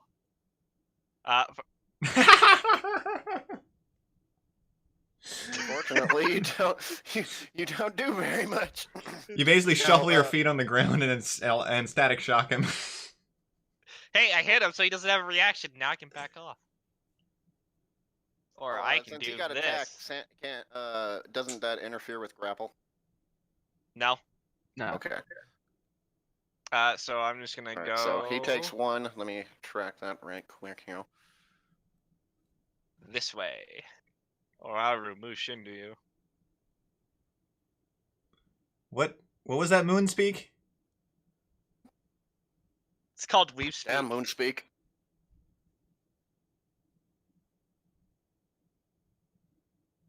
On a good old flanky. Oh, are we using flanking rules? That's a decent Yeah, flank yeah. right there. Don't want to. Well, Are you afraid of it happening to you? Because it's just straight. Because flanking just gives straight advantage, and advantage is too good. Yeah, why? What's wrong with that? Hey, so that first attack, yeah, he rolled a 4. Oh, now it's a 19. Fuck you. That's why. Yeah, well, it works the other way around. Yeah, and I don't care for that. Well, then be The enemy is more always tactical. More than me. You gotta be more tactical. The enemy's always more than me. Yeah, not always. Shut your mouth. If there's one dragon in the room and there's 5 of us, then flanking is a good thing. Yeah, flanking doesn't work for beasts that large. Yes, it does. Shush, I care not. Anyways, next up is Nox.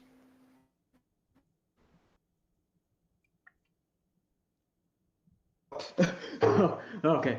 I'm gonna take it. Can I take a shot at Pinky over there, the human, or is he be behind cover? He's behind cover right now. Oh, all right. So then I guess I'll use my pack tactics, I guess. So I'm gonna Target shoot in at red blue or with a blue? pistol. Blue pill. Right. Yeah, Well, that open. lefty. I'm just kidding. Roll to hit. And with an ally right next to him, that mean advantage. You just rolled no. advantage. Well, yeah, it's like since you have yours programmed to just automatically roll double. But yeah, with pack So, tactics, then yes, you do have advantage. Good. Then yeah, that's a 25 to hit. All right, so that's definitely hitting, and you are going to deal 5 damage and piercing. So let me clock that real quick.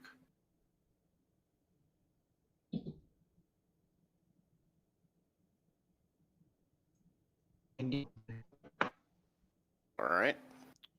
Anything else from you?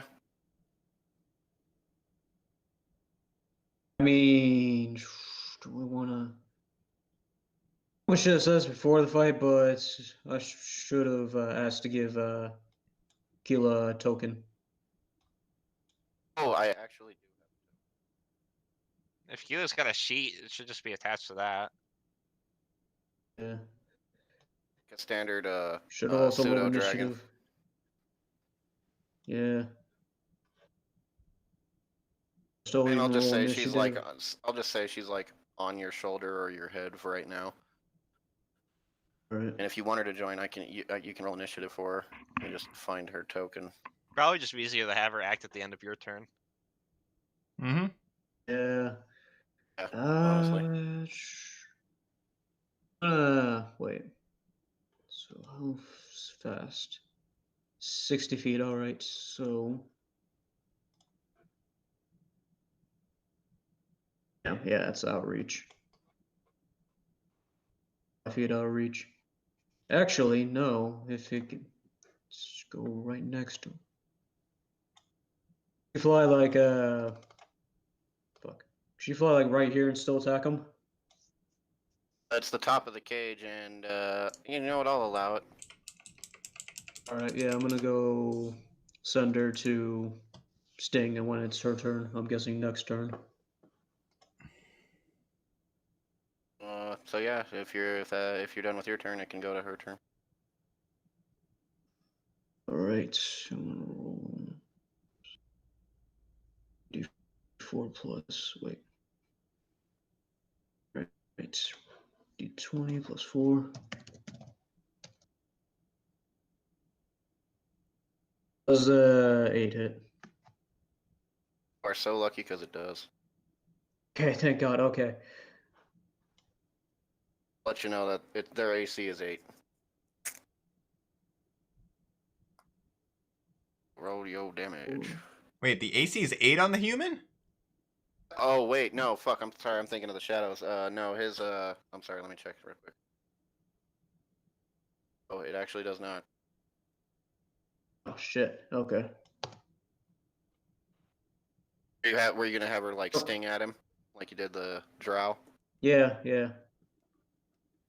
Grabs her tail down at him, and he kind of just like barely fucking avoiding it as it whips by his face. And so if you, oh wait, can I move? Can I be able to move the token? You should be able to. If you can't, let me know. You have to give the And- character sheet control to him. Yeah, I can move my token. Oh, I don't have a character sheet for her yet, so Then you can't assign control. yeah, then I'll just Oh. do that. Do that for you. All right. I'll do that. I'll design a proper sheet for her later. All right. It's the end of the turn. And then back in the rotation. Did we lose someone? Am I just Hmm? crazy? No. No, okay. no, that's everybody. Back to Meepo. Oh wait, no, the human gets to go now. Oh yes, Think- that's right. Oh yeah. So The human gets to kill the pseudo now dragon he's now. not very he's not very happy with this little dragon trying to stab at him. So he's gonna close the book and swing at the freaking thing like that with an improvised strike. With the book? Yes. Oh my. What's the standard health for a pseudo dragon again? 7. If it's Hit points is 7, and armor class is 13. If it's an improvised attack, then it's just a straight strength roll unless he's proficient. Is not. So No one is proficient with Okay, book. that doesn't hit. right, so yeah, he swipes his book at her, and she just kind of like nimbly jumps out of the way and avoids it. After that, he's going to retreat. Attack opportunity. Oh really? Yep. And Actually, melee. I'm gonna see if I gave him any ability he can actually use into that.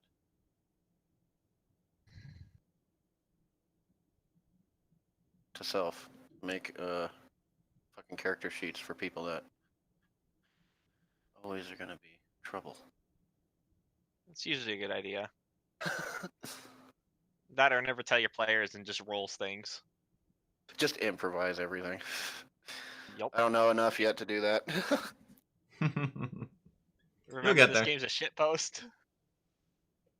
Okay, so here we go. We'll just use this as a basis. So then really should import this to here to my 20, but let's see here.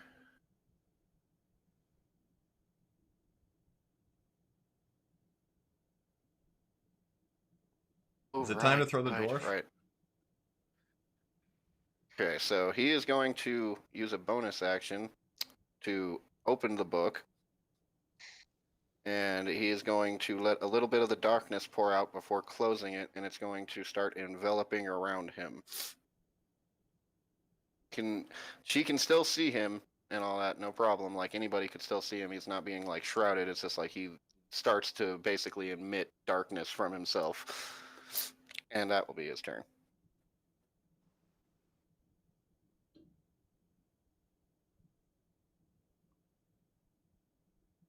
All right, so it's Back back up to the top. Meepo. Okay. Well, Meepo didn't get anyone to that move towards him, so he's gonna keep moving back into cover. Fucking coward. Yeah, well, 5, 10. In case you haven't realized, that's part of his character. A little bit. So he moves over here, looks around the corner. Does he see this the orange one? No, it's too much darkness, and unless you did you grab a light? No. He's got dark vision though. Yeah, 60-foot dark feet, vision. 60 foot. Yeah, Yeah, but this You is can a barely magical see this thing. darkness. I can barely see it. All right, I'm gonna roll a perception check to see if I can see it. Then is that all You right? can see it like slithering across the ground, kind of like a snake. If I can see it, I'm throwing a firebolt at it. Then Roll to hit. 14. That hits. Roll damage. All right, 4 damage. Roll and calculate that real quick.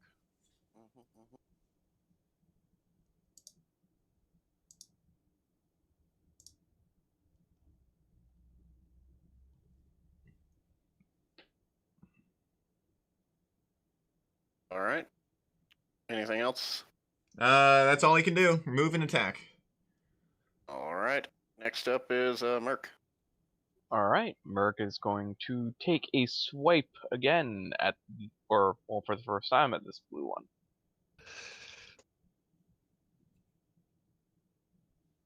For a 24. That's for the hit. Yeah. You land And it. Are for you the damage? attacking with the bone claw? Yes, I am. With 9 piercing damage as he tries to sink into it with the claw. All right. So. You said 9 damage? Yes, sir. So as you sink the claw into it, it basically pierces through it like paper, and it lets out a hollowed, shriveled scream again, just like the other one, and fades into nothing.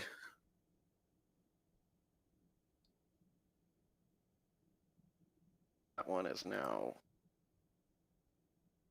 Deaderino. And he will Anything else? use. Yep, he will use his movement to move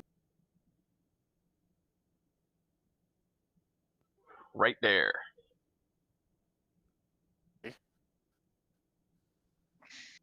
And he'll end his turn there. So now Jesus. grappled. What was this check for this? He can use his action to break out of it, or he can simply attack the creature. This is true. Yeah. Grappling. The only thing it imposes is it reduces your movement speed to 0. Well, it also eliminates the use of any weapon aside from a holdout weapon, such as a dagger. Or No, it doesn't. Yes, it does. No, it doesn't. Not in 5e. Is that one of the things that I keep screwing up when it comes to? Yeah, not in 5th 5e? edition. 5th edition, it just reduces your movement speed to 0. Oh, Restrained is okay. the one that's shitty. Alrighty then. So yeah, if he's just being held by this thing, and he's just going to take his sword and he's going to just stab through it if he can. And his roll is.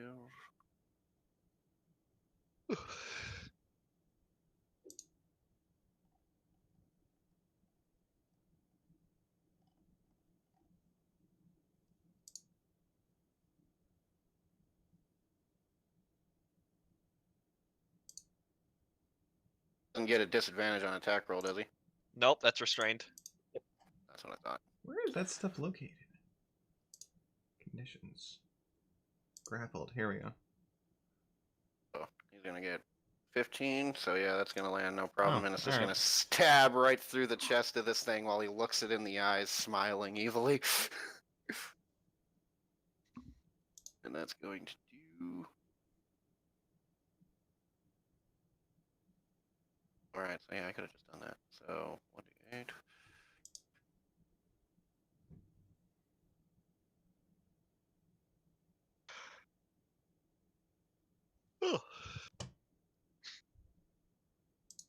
Whose turn is it? Oh yeah, the murder things. Yes, the murder things. The creepy His shadow broadsword's thingies. his broadsword's only dealing D8. That's a lot less than a greatsword. Just sized. It's not really that powerful. I'm not trying to make him too, carrier teamish. Oh, you assume we want to recruit him to our party? Oh, you can, but that's I'm only gonna invest in that kind of stats if you do. Yeah, we've got potentially No, he's, 6 players. We don't need that many people. Any more NPCs? Only reason he is actually in this fight is just so you have someone who is higher level than you right now to help you. Makes sense. Smart He's move. a ship captain. I expect him to be better than me. Yeah, this thing just kind of like screams as it fucking gets stabbed, and he's just smiling at it as with his sword inside of it. And that'll be his go. So flipping back around, and that one was number 1. So let me take.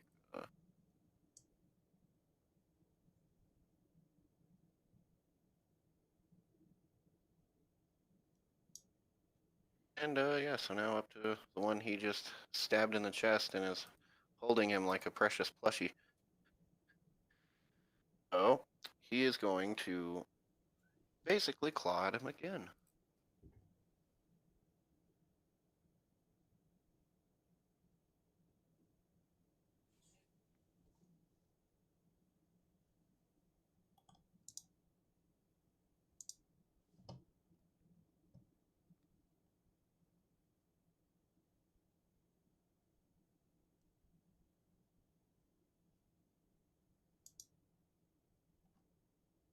So that matches.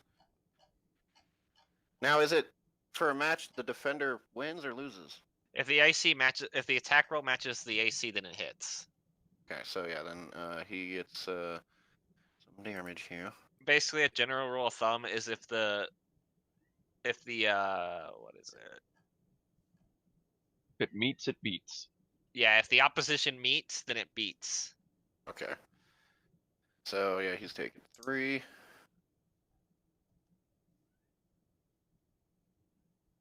All right.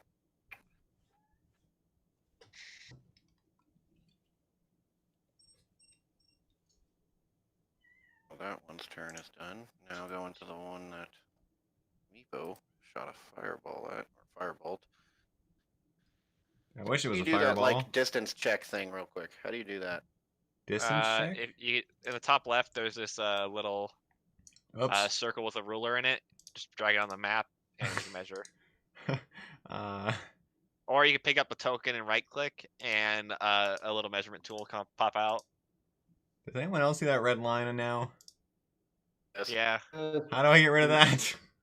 Click it Click and the line press and delete. Click the line. No, wait. There. And how do I... I'm clicking it. It's not going away. Well, press F to pay respects. The GM might have to do that. Oops. It's fine. Just ignore it. It's not really there.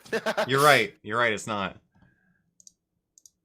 All right. So that one's going to move in. That's going to be its turn. This one's going to move in.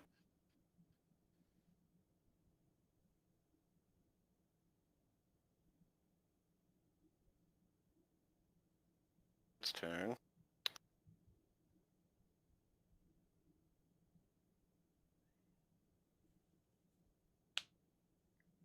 Right, Urgic, you're up. I'm just gonna shock red again. Unlimited power! It's literally one more from last time. Yeah, totally unlimited there. I Yeah, am it's increasing. forever wrapping up. Well, you doubled your damage. Congratulations. I don't suppose that kills it, does it? So Anyways, I'm gonna run this Take- way. 2. And it can't use reactions, because shocking grass. That would be useful if they had any reactions. Nope. They all creatures, regardless, unless otherwise stated, can take attacks of opportunity Oh yeah, I'm talking as a about like reaction. special reactions like that are unique to them or whatever. Yep. You don't need a stat block to say they can take an attack of opportunity. You don't need a stat block to say they can disengage. You don't need a stat block to say they can dash. Yeah, those are all actions that every creature should be able to take. You don't need a stat block to grapple, though some monsters are better at it than others. Yeah, I'm still trying to find the grapple mechanic. No idea Just where look that's at located. just look in the compendium and look up grapple. Should be Appendix A. You're right. That's stupid of me. Why didn't I think of that? There it is. It's an action. Oh, it's a melee attack action. That makes sense.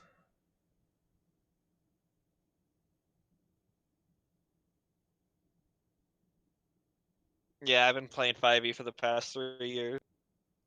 I've been playing it for 2 years, but I've been DMing, and I apparently have been DMing wrong. So, That's no surprise. Oh, no, I'm kidding. oh, before this I played Uber. 3.5, so I just thought that was the same rule. Don't know why I thought that. Alright, so is that the end of your turn? Good sir. Yes, that is all I can do. I have dwarf speed, therefore I only have 25 feet of movement. Waddle, waddle, waddle, waddle. Hey, it just means I can wear heavy armor and I can still have the same movement. Who wants heavy armor? Everybody that can use it. I have 16 AC and I wear no armor. How? You're a kobold. I'm a sorcerer. Did draconic sorcerers get a bonus to their AC? I don't remember. Yeah, draconic +1, I sorcerers think. do. I mean, that's neat and all. Too bad your saving throws are shit. That's Noxy boy, you're up. Alright. That red guy can't take reactions right now, so if you need to run away, you can. I mean, that's not me, right next to him. I think I'm gonna shoot the one on my left here. Purple? No, my right. The orange one. The orange one. Ah, okay. The one that is smoldering. Or would be smoldering if it was actually tangible. Well, I don't remember this rule or not. It's one or the other. Either you have disadvantage against targets within 5 feet of you, or you have disadvantage against targets if you have an enemy within 5 feet of you. Alright, so With ranged 17 attacks. hits.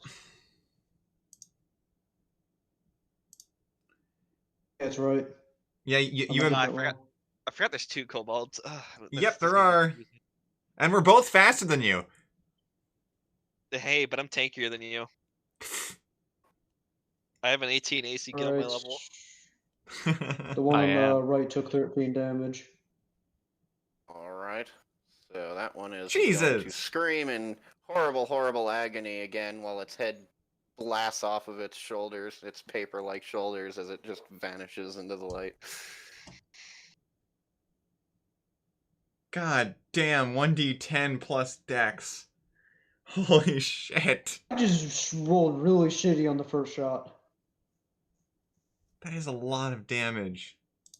For a first level character, that is insane. Firearms in this world are going to be fun, trust me. I mean, yeah, I assume that firearms are more powerful than a bow and arrow. So, it makes I sense. can make firearms. Oh, I great. can, well, tinker with them. I can't make them. At least, yeah, actually, yeah, I do have gunsmith at level 3. Oh, I Eh. forgot I have proficiency in firearms because I'm an artificer. God damn it. You gonna stay your position then, Nox? In the middle of the room. Wait, I'm gonna back I'm up. a fucking dumbass, I'm sorry. I'm a what? You attacked the orange one, I'm sorry. A what? Yeah. Oh, shit, is he gone? Deleted the wrong token. They're I deleted both the wrong dead. token, I'm sorry. Oh, gee. Oh, you deleted the one that was in melee. I'm gonna back up here. Oh, wait. Let me move my token, god damn it. Okay, yeah. There's 2 I'm purples. gonna back up over This here. one, blue or red? Was this one blue or red? That was, yeah, it was red. red, I think. There we go. That's better. So you're staying still then? And Oh, you moved. some- Okay. No, I moved a little bit to get some better positioning.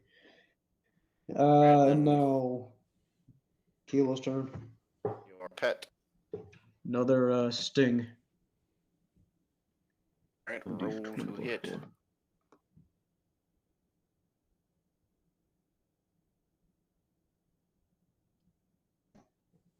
Fuck. Well, Oh. at least it's not a 1. So she swipes her tail down at him again, and he just barely freaking loops back as her tail cuts through some of the shadowy darkness that's emitting off of him. Mm.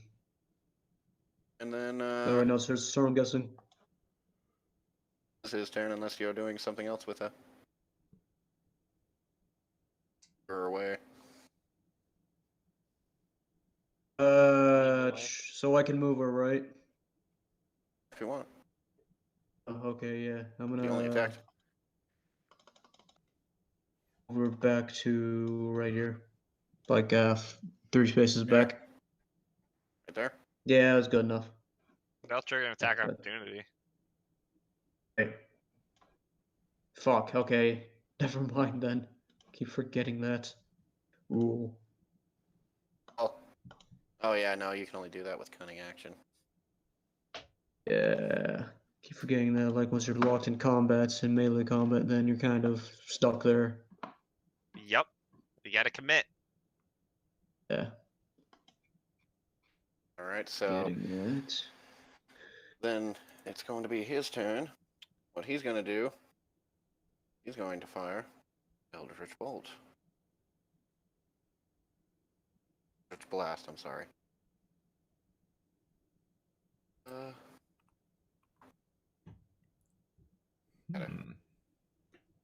Those 1d6, goddamn warlocks. It's 1d6 force damage, right? 1d10. Yeah, it's a lot. It's 1d10. D10, okay. And if he's he gonna has the invocation, you also add the charisma modifier. No, He's not a warlock. he's not that impressive yet, my friend. So yeah, he's gonna do the. And you can roll for her con save. Have said damage. And so 3. Half is rounded up, so it'd be Oh, 4. is it? Okay, so 4.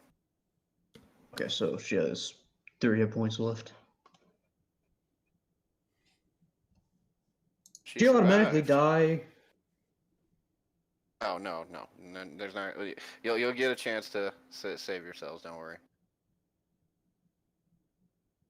Everybody gets death saving throws. Everybody, okay, except for enemies. If it suits the narrative, they'll get a death saving throw. Yes, like for example, if we need to get information out of them. That's how I usually do it. Or do non-lethal Okay. damage. Oh yeah, non-lethal's always better. Do damage. That always works too. But yeah, he's gonna stay where he is.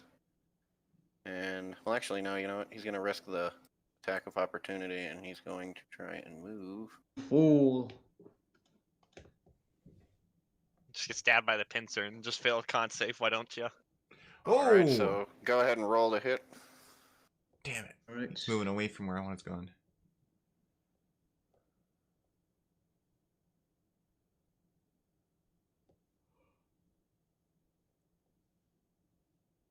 You gonna roll for her hit, Knox? Yeah, I'm doing that right now.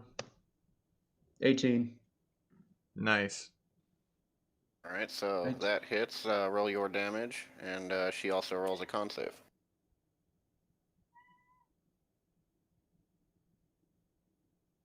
Fair to con save, you right, bastard.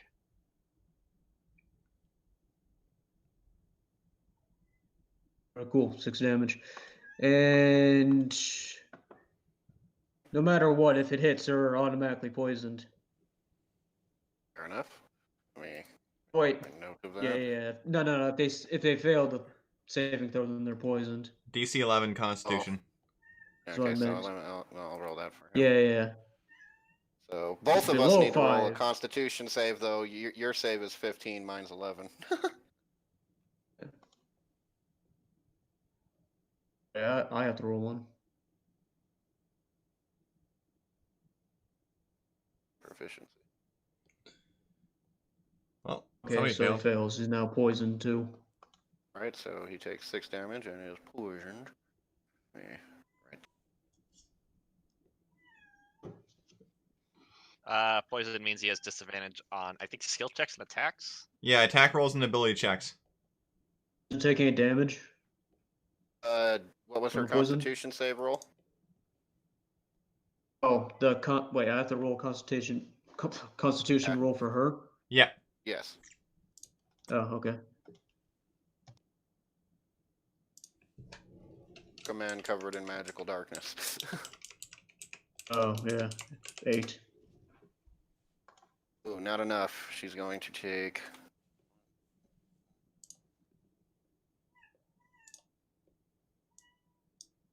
Ooh, 1 damage. Lucky you.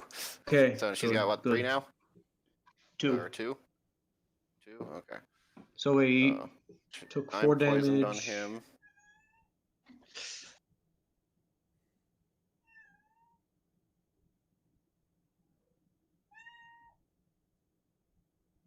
A door or a kitty, I No hear? way. Yeah. Yeah, it's my cat. Sorry. Kitty.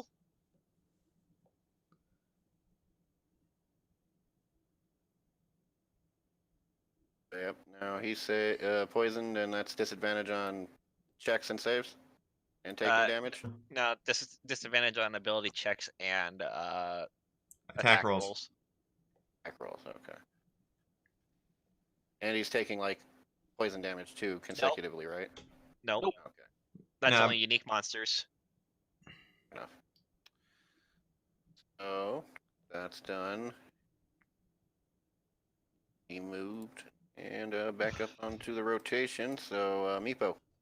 All right. Well, I don't actually know that he moved, so I'm going to go 5, 10, 15, 20, 25, 30, and then double move again 5, 10, 15, 20, 25, 30. He's going to go there. I'm going to see if I can get up close and give them line of sight and attack this human who dares to damage me. Meepo is vindictive. A little bit. A little bit. All right. So if that's your turn, Merc. I would like to do an uppercut with the bone claw. Ooh, just enough to hit. Oh, that was close. And roll your damage. Whew. Piercing, I'm pretty sure that kills it. That kills it. So this poor thing doesn't even get a chance to scream like the others as your freaking claw just kind of freaking bifurcates it upwards and rips its head in two, and it just poofs out of existence. All right. Now he will go ahead and turn to the last remaining one that he can see and waltz right up in its face and just stare at it, smiling. Hey there, buddy. It's like, hi. Hi, friend. You're Hey, next. Did that all end his turn? That's the only one who is not damaged so far.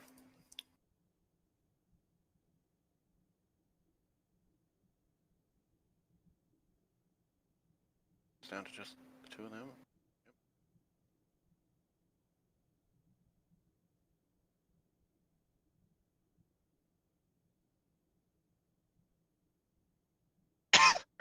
Alrighty then. So next up is Grau. He is going to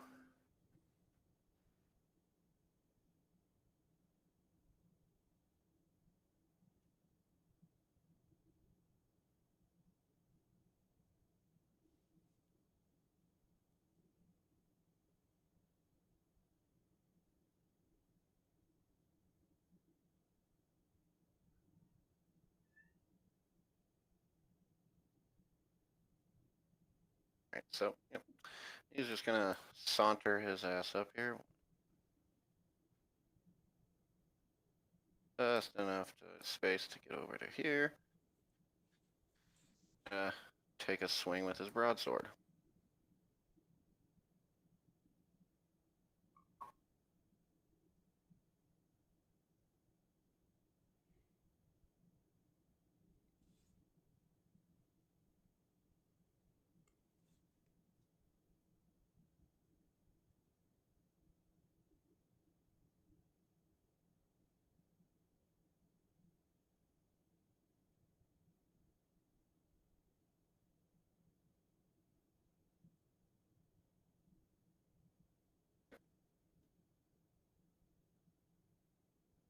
What's happening here? He's attacking it, and he basically just cleaved the poor thing's head in two. His sword nearly swiping by Merc's face in the process. Doesn't he have to roll to attack to hit first? See the thing above it over here? Oh, I don't see anything. On his broadsword. Nope, there's nothing there. You have it hidden. Oh, is it only the GM? Fuck. Yeah, It's whatever. yellow, it's definitely being whispered to you, not us. Okay, well, yeah, he rolled a 14 for his hit, Cool. and then 11 for damage. So yeah, he basically just takes this thing's head off in one fell swoop, and it just poofs out of existence.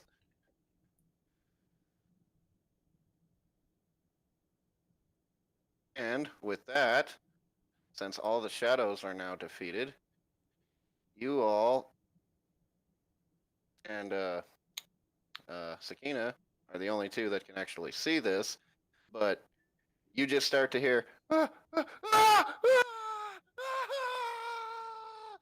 all of a sudden a shockwave of dark energy ripples through the entire thing. Everybody roll me a con save. All right. I'm probably good at that. No, I'm not, apparently. I should be. I'm above a 10, again! Well, We keep this damn sheet open Oh, since it takes so gosh. long to actually open. One for Rao here. Okay, so he got 19. He's good to go. Okay, so Meepo, Grau are the only ones that don't feel this dreaded dark energy like permeate through their bodies. You all are taking damage. Oh no. One. oh no, whatever will we do with only one damage? Oh no, the kobolds are dead. Keep rolling low. You keep I actually rolling have low pretty damage. good constitution. Yeah, what are you talking about? I saved that constitution. Shush, you're dead. Oh, sorry. I And am as almost half health. this shockwave ripples through the cargo hold, the freaking crates and the barrels rattle, and a few fall over. Some almost land on top of Meepo. Oh no!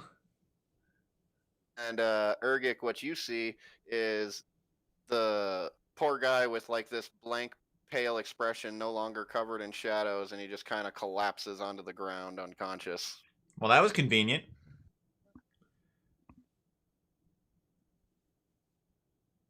Congratulations, you won. Yay! How much experience do we get? Enough. How much loot do we Everybody's get? gonna at the end of the session. Everybody's gonna be level 2 anyways, too. So just Oh, yay, finally. Okay. Maybe I'll less likely to die. Hooray! so now I'm gonna do it to where it's like everybody gets the shared experience rather than that stupid homebrew rule. Yeah, where only milestone. yeah. So we'll do since there was 5 of those things. 25 divided by, or 25 times 5 divided by. 125. You're doing math, and I don't understand why.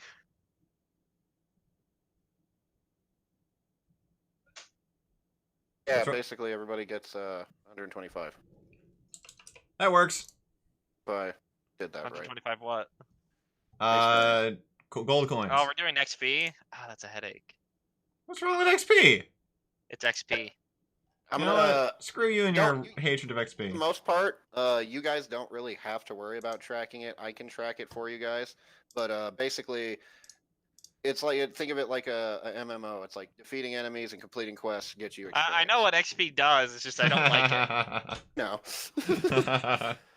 but don't worry, milestones and stuff are still involved. Somebody hates math.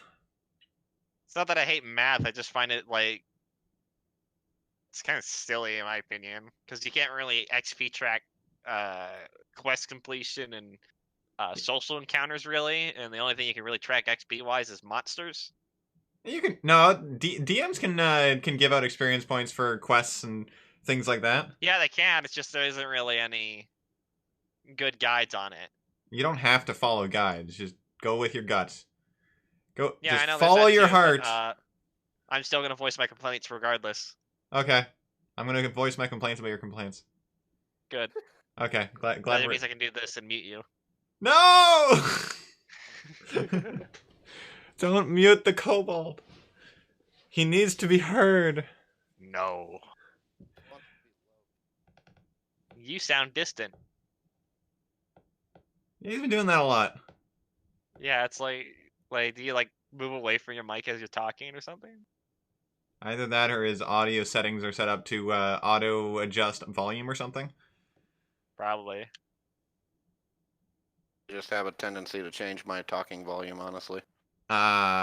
Mid That's sentence? so weird. Huh. Well, if it was mid-sentence, then probably not. Yeah, I just did it right there. It's most likely a setting or something on your computer. Also, wouldn't be surprised if it's my headset. They're kind of shitty. That could happen That's too. probably it too. So There'll be now, times where it just doesn't want to work at all. Okay, so with that, since that happened, Grau is gonna kind of just work his way around over to where Urgic is and be like, "What the hell was that?" you tell me. It's a freaking magic book. How am I supposed to know? Is there any loot around my where I am right now? I'm kind of hidden. I saw those bloody shadows eat the guy practically. Now he's pale as a freaking mountain snow. You can, if you want, you can do like a quick investigation check to see what's in the barrels around you, and if you want to steal anything. 11. Nothing really, other than like a few spare tools and some pouches of gunpowder. I'll take the gunpowder. You get 3 pouches of gunpowder, about 3 grams each. Sure. 3. Wait. Pouches of gunpowder.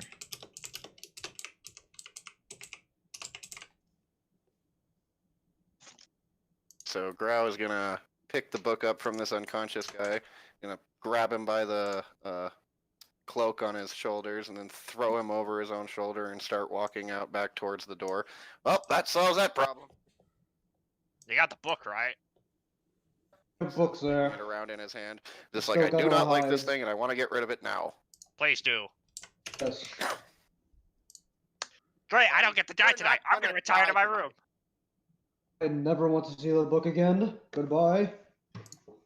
Can I burn the book? No, Oh! because it. He's like, no. He just kind of looks at you. It's like everybody's just, no. God damn it. Yeah, sure. Piss off the pirate lord. Do that. That's smart. Grau leads you all out of the cargo hold, making sure none of you are straggling behind. That means you, Meepo. Whatever, I already got what I wanted. Oh wait, as I'm putting the pouches of gunpowder in my bag, I noticed that my lizard is dead, and I'm now silently weeping. Aw. Did you roll for that? Well, I'm assuming that all of these constitution checks applied to any creature within radius, so yes, I rolled for that, and my lizard is dead now. What's funny is It only has 2 HP. Really? Yeah, and the standard stat block for a lizard in the monster manual is 2 HP. Poor little thing. Yeah, Well, Fluffy's you can roll- dead. No, that's fine. You can roll a death saving throw. Like I say, everything gets a death saving throw. Oh, it's been dead since we were on the deck when that black pool appeared or whatever. Yeah, it's been too long. It's totally dead. What's dead? My Just lizard, dead the lizard. lizard that was in my bag. Ripperoni, pepperoni. There it goes, Anoli. Yeah, Fluffy's dead. You called it Fluffy. Yeah, I did. It's Fluffy Lizard. And your Alright. scales. So. Ah, semantics. else? Because I feel like this is a good ending point considering it's 9:20. Or I guess. Well, I do got more, but it's up to y'all if y'all want to call it you can good see here. that for next week. Next day. Is Yeah, that I'm the I'm next good one? either way. That works. Yeah, we already Everybody been at gets this a level for up. almost 4 hours. Yeah, I'll do that. Level 2. Shit already. All right. Too fragile at level 1. I have to make you stronger. Oh, that's fair. You could always just start us at a specific level if you want to. You know. Now I have 21 hit points. Yay.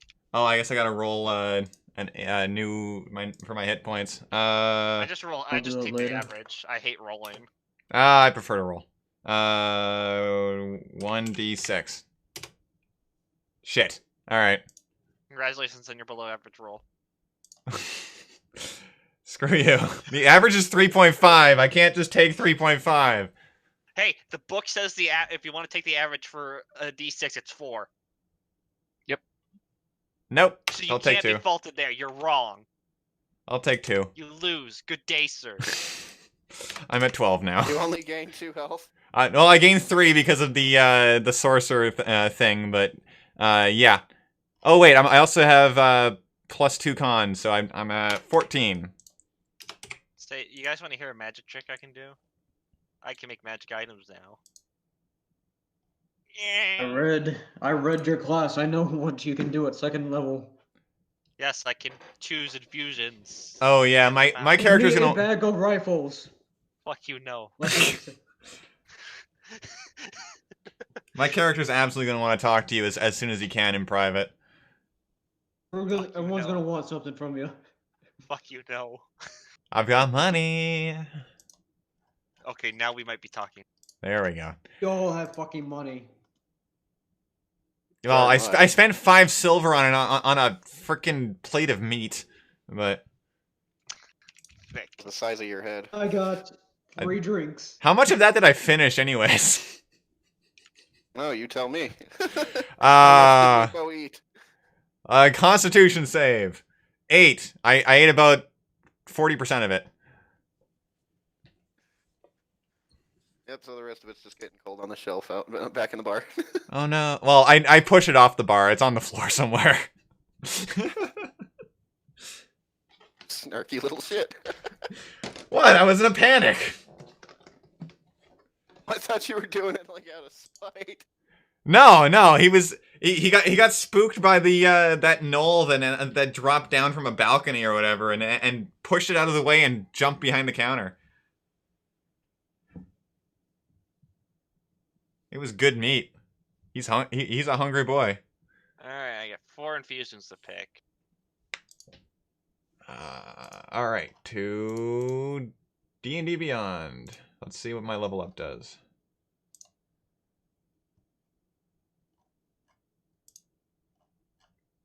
What the hell is going on here? Oh, there we go. Level 2! Confirm. Well, we all now have 300 XP.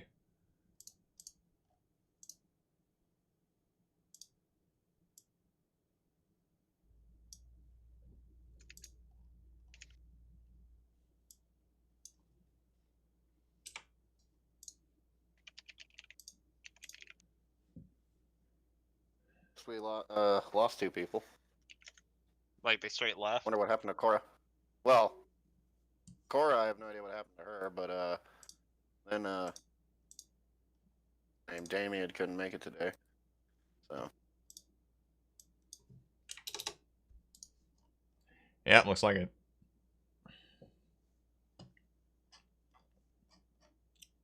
How do you do basically level ups gonna on here? match the number of party members with the number of shadows. Oh, those were actual shadows. Wow, those would have fucked us if it hit. Not the shadow that can kill you if it drops your fucking strength to 0. No, I wouldn't make that be your first enemy. Fuck that.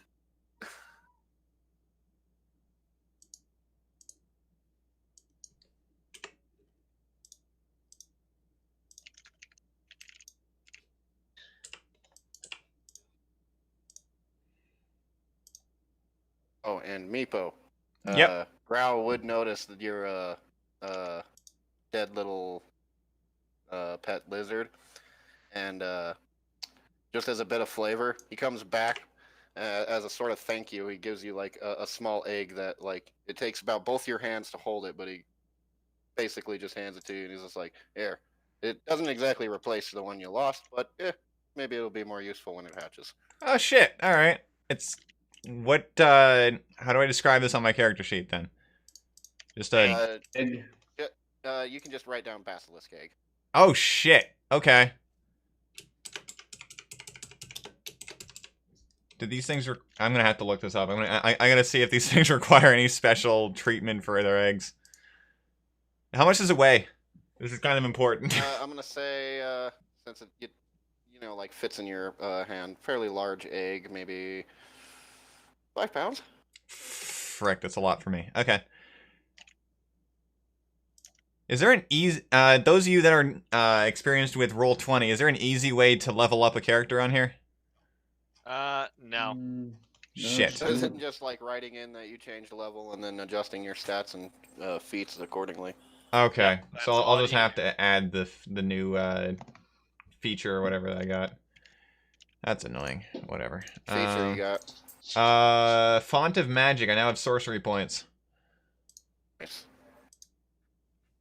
Hey, so I have a replicate magic item alchemy token. I'm just gonna make myself some infinite beer if that's all right. You can do that. Never near Alright, Bard well, here. Like random it was a- ale. I've definitely had worse first sessions, but that was all right. It was all right. Besides the difficulties of like Noah, shut the fudge up. Anyways, I will be retiring for the night. Have a good evening. Alright. I am very tired.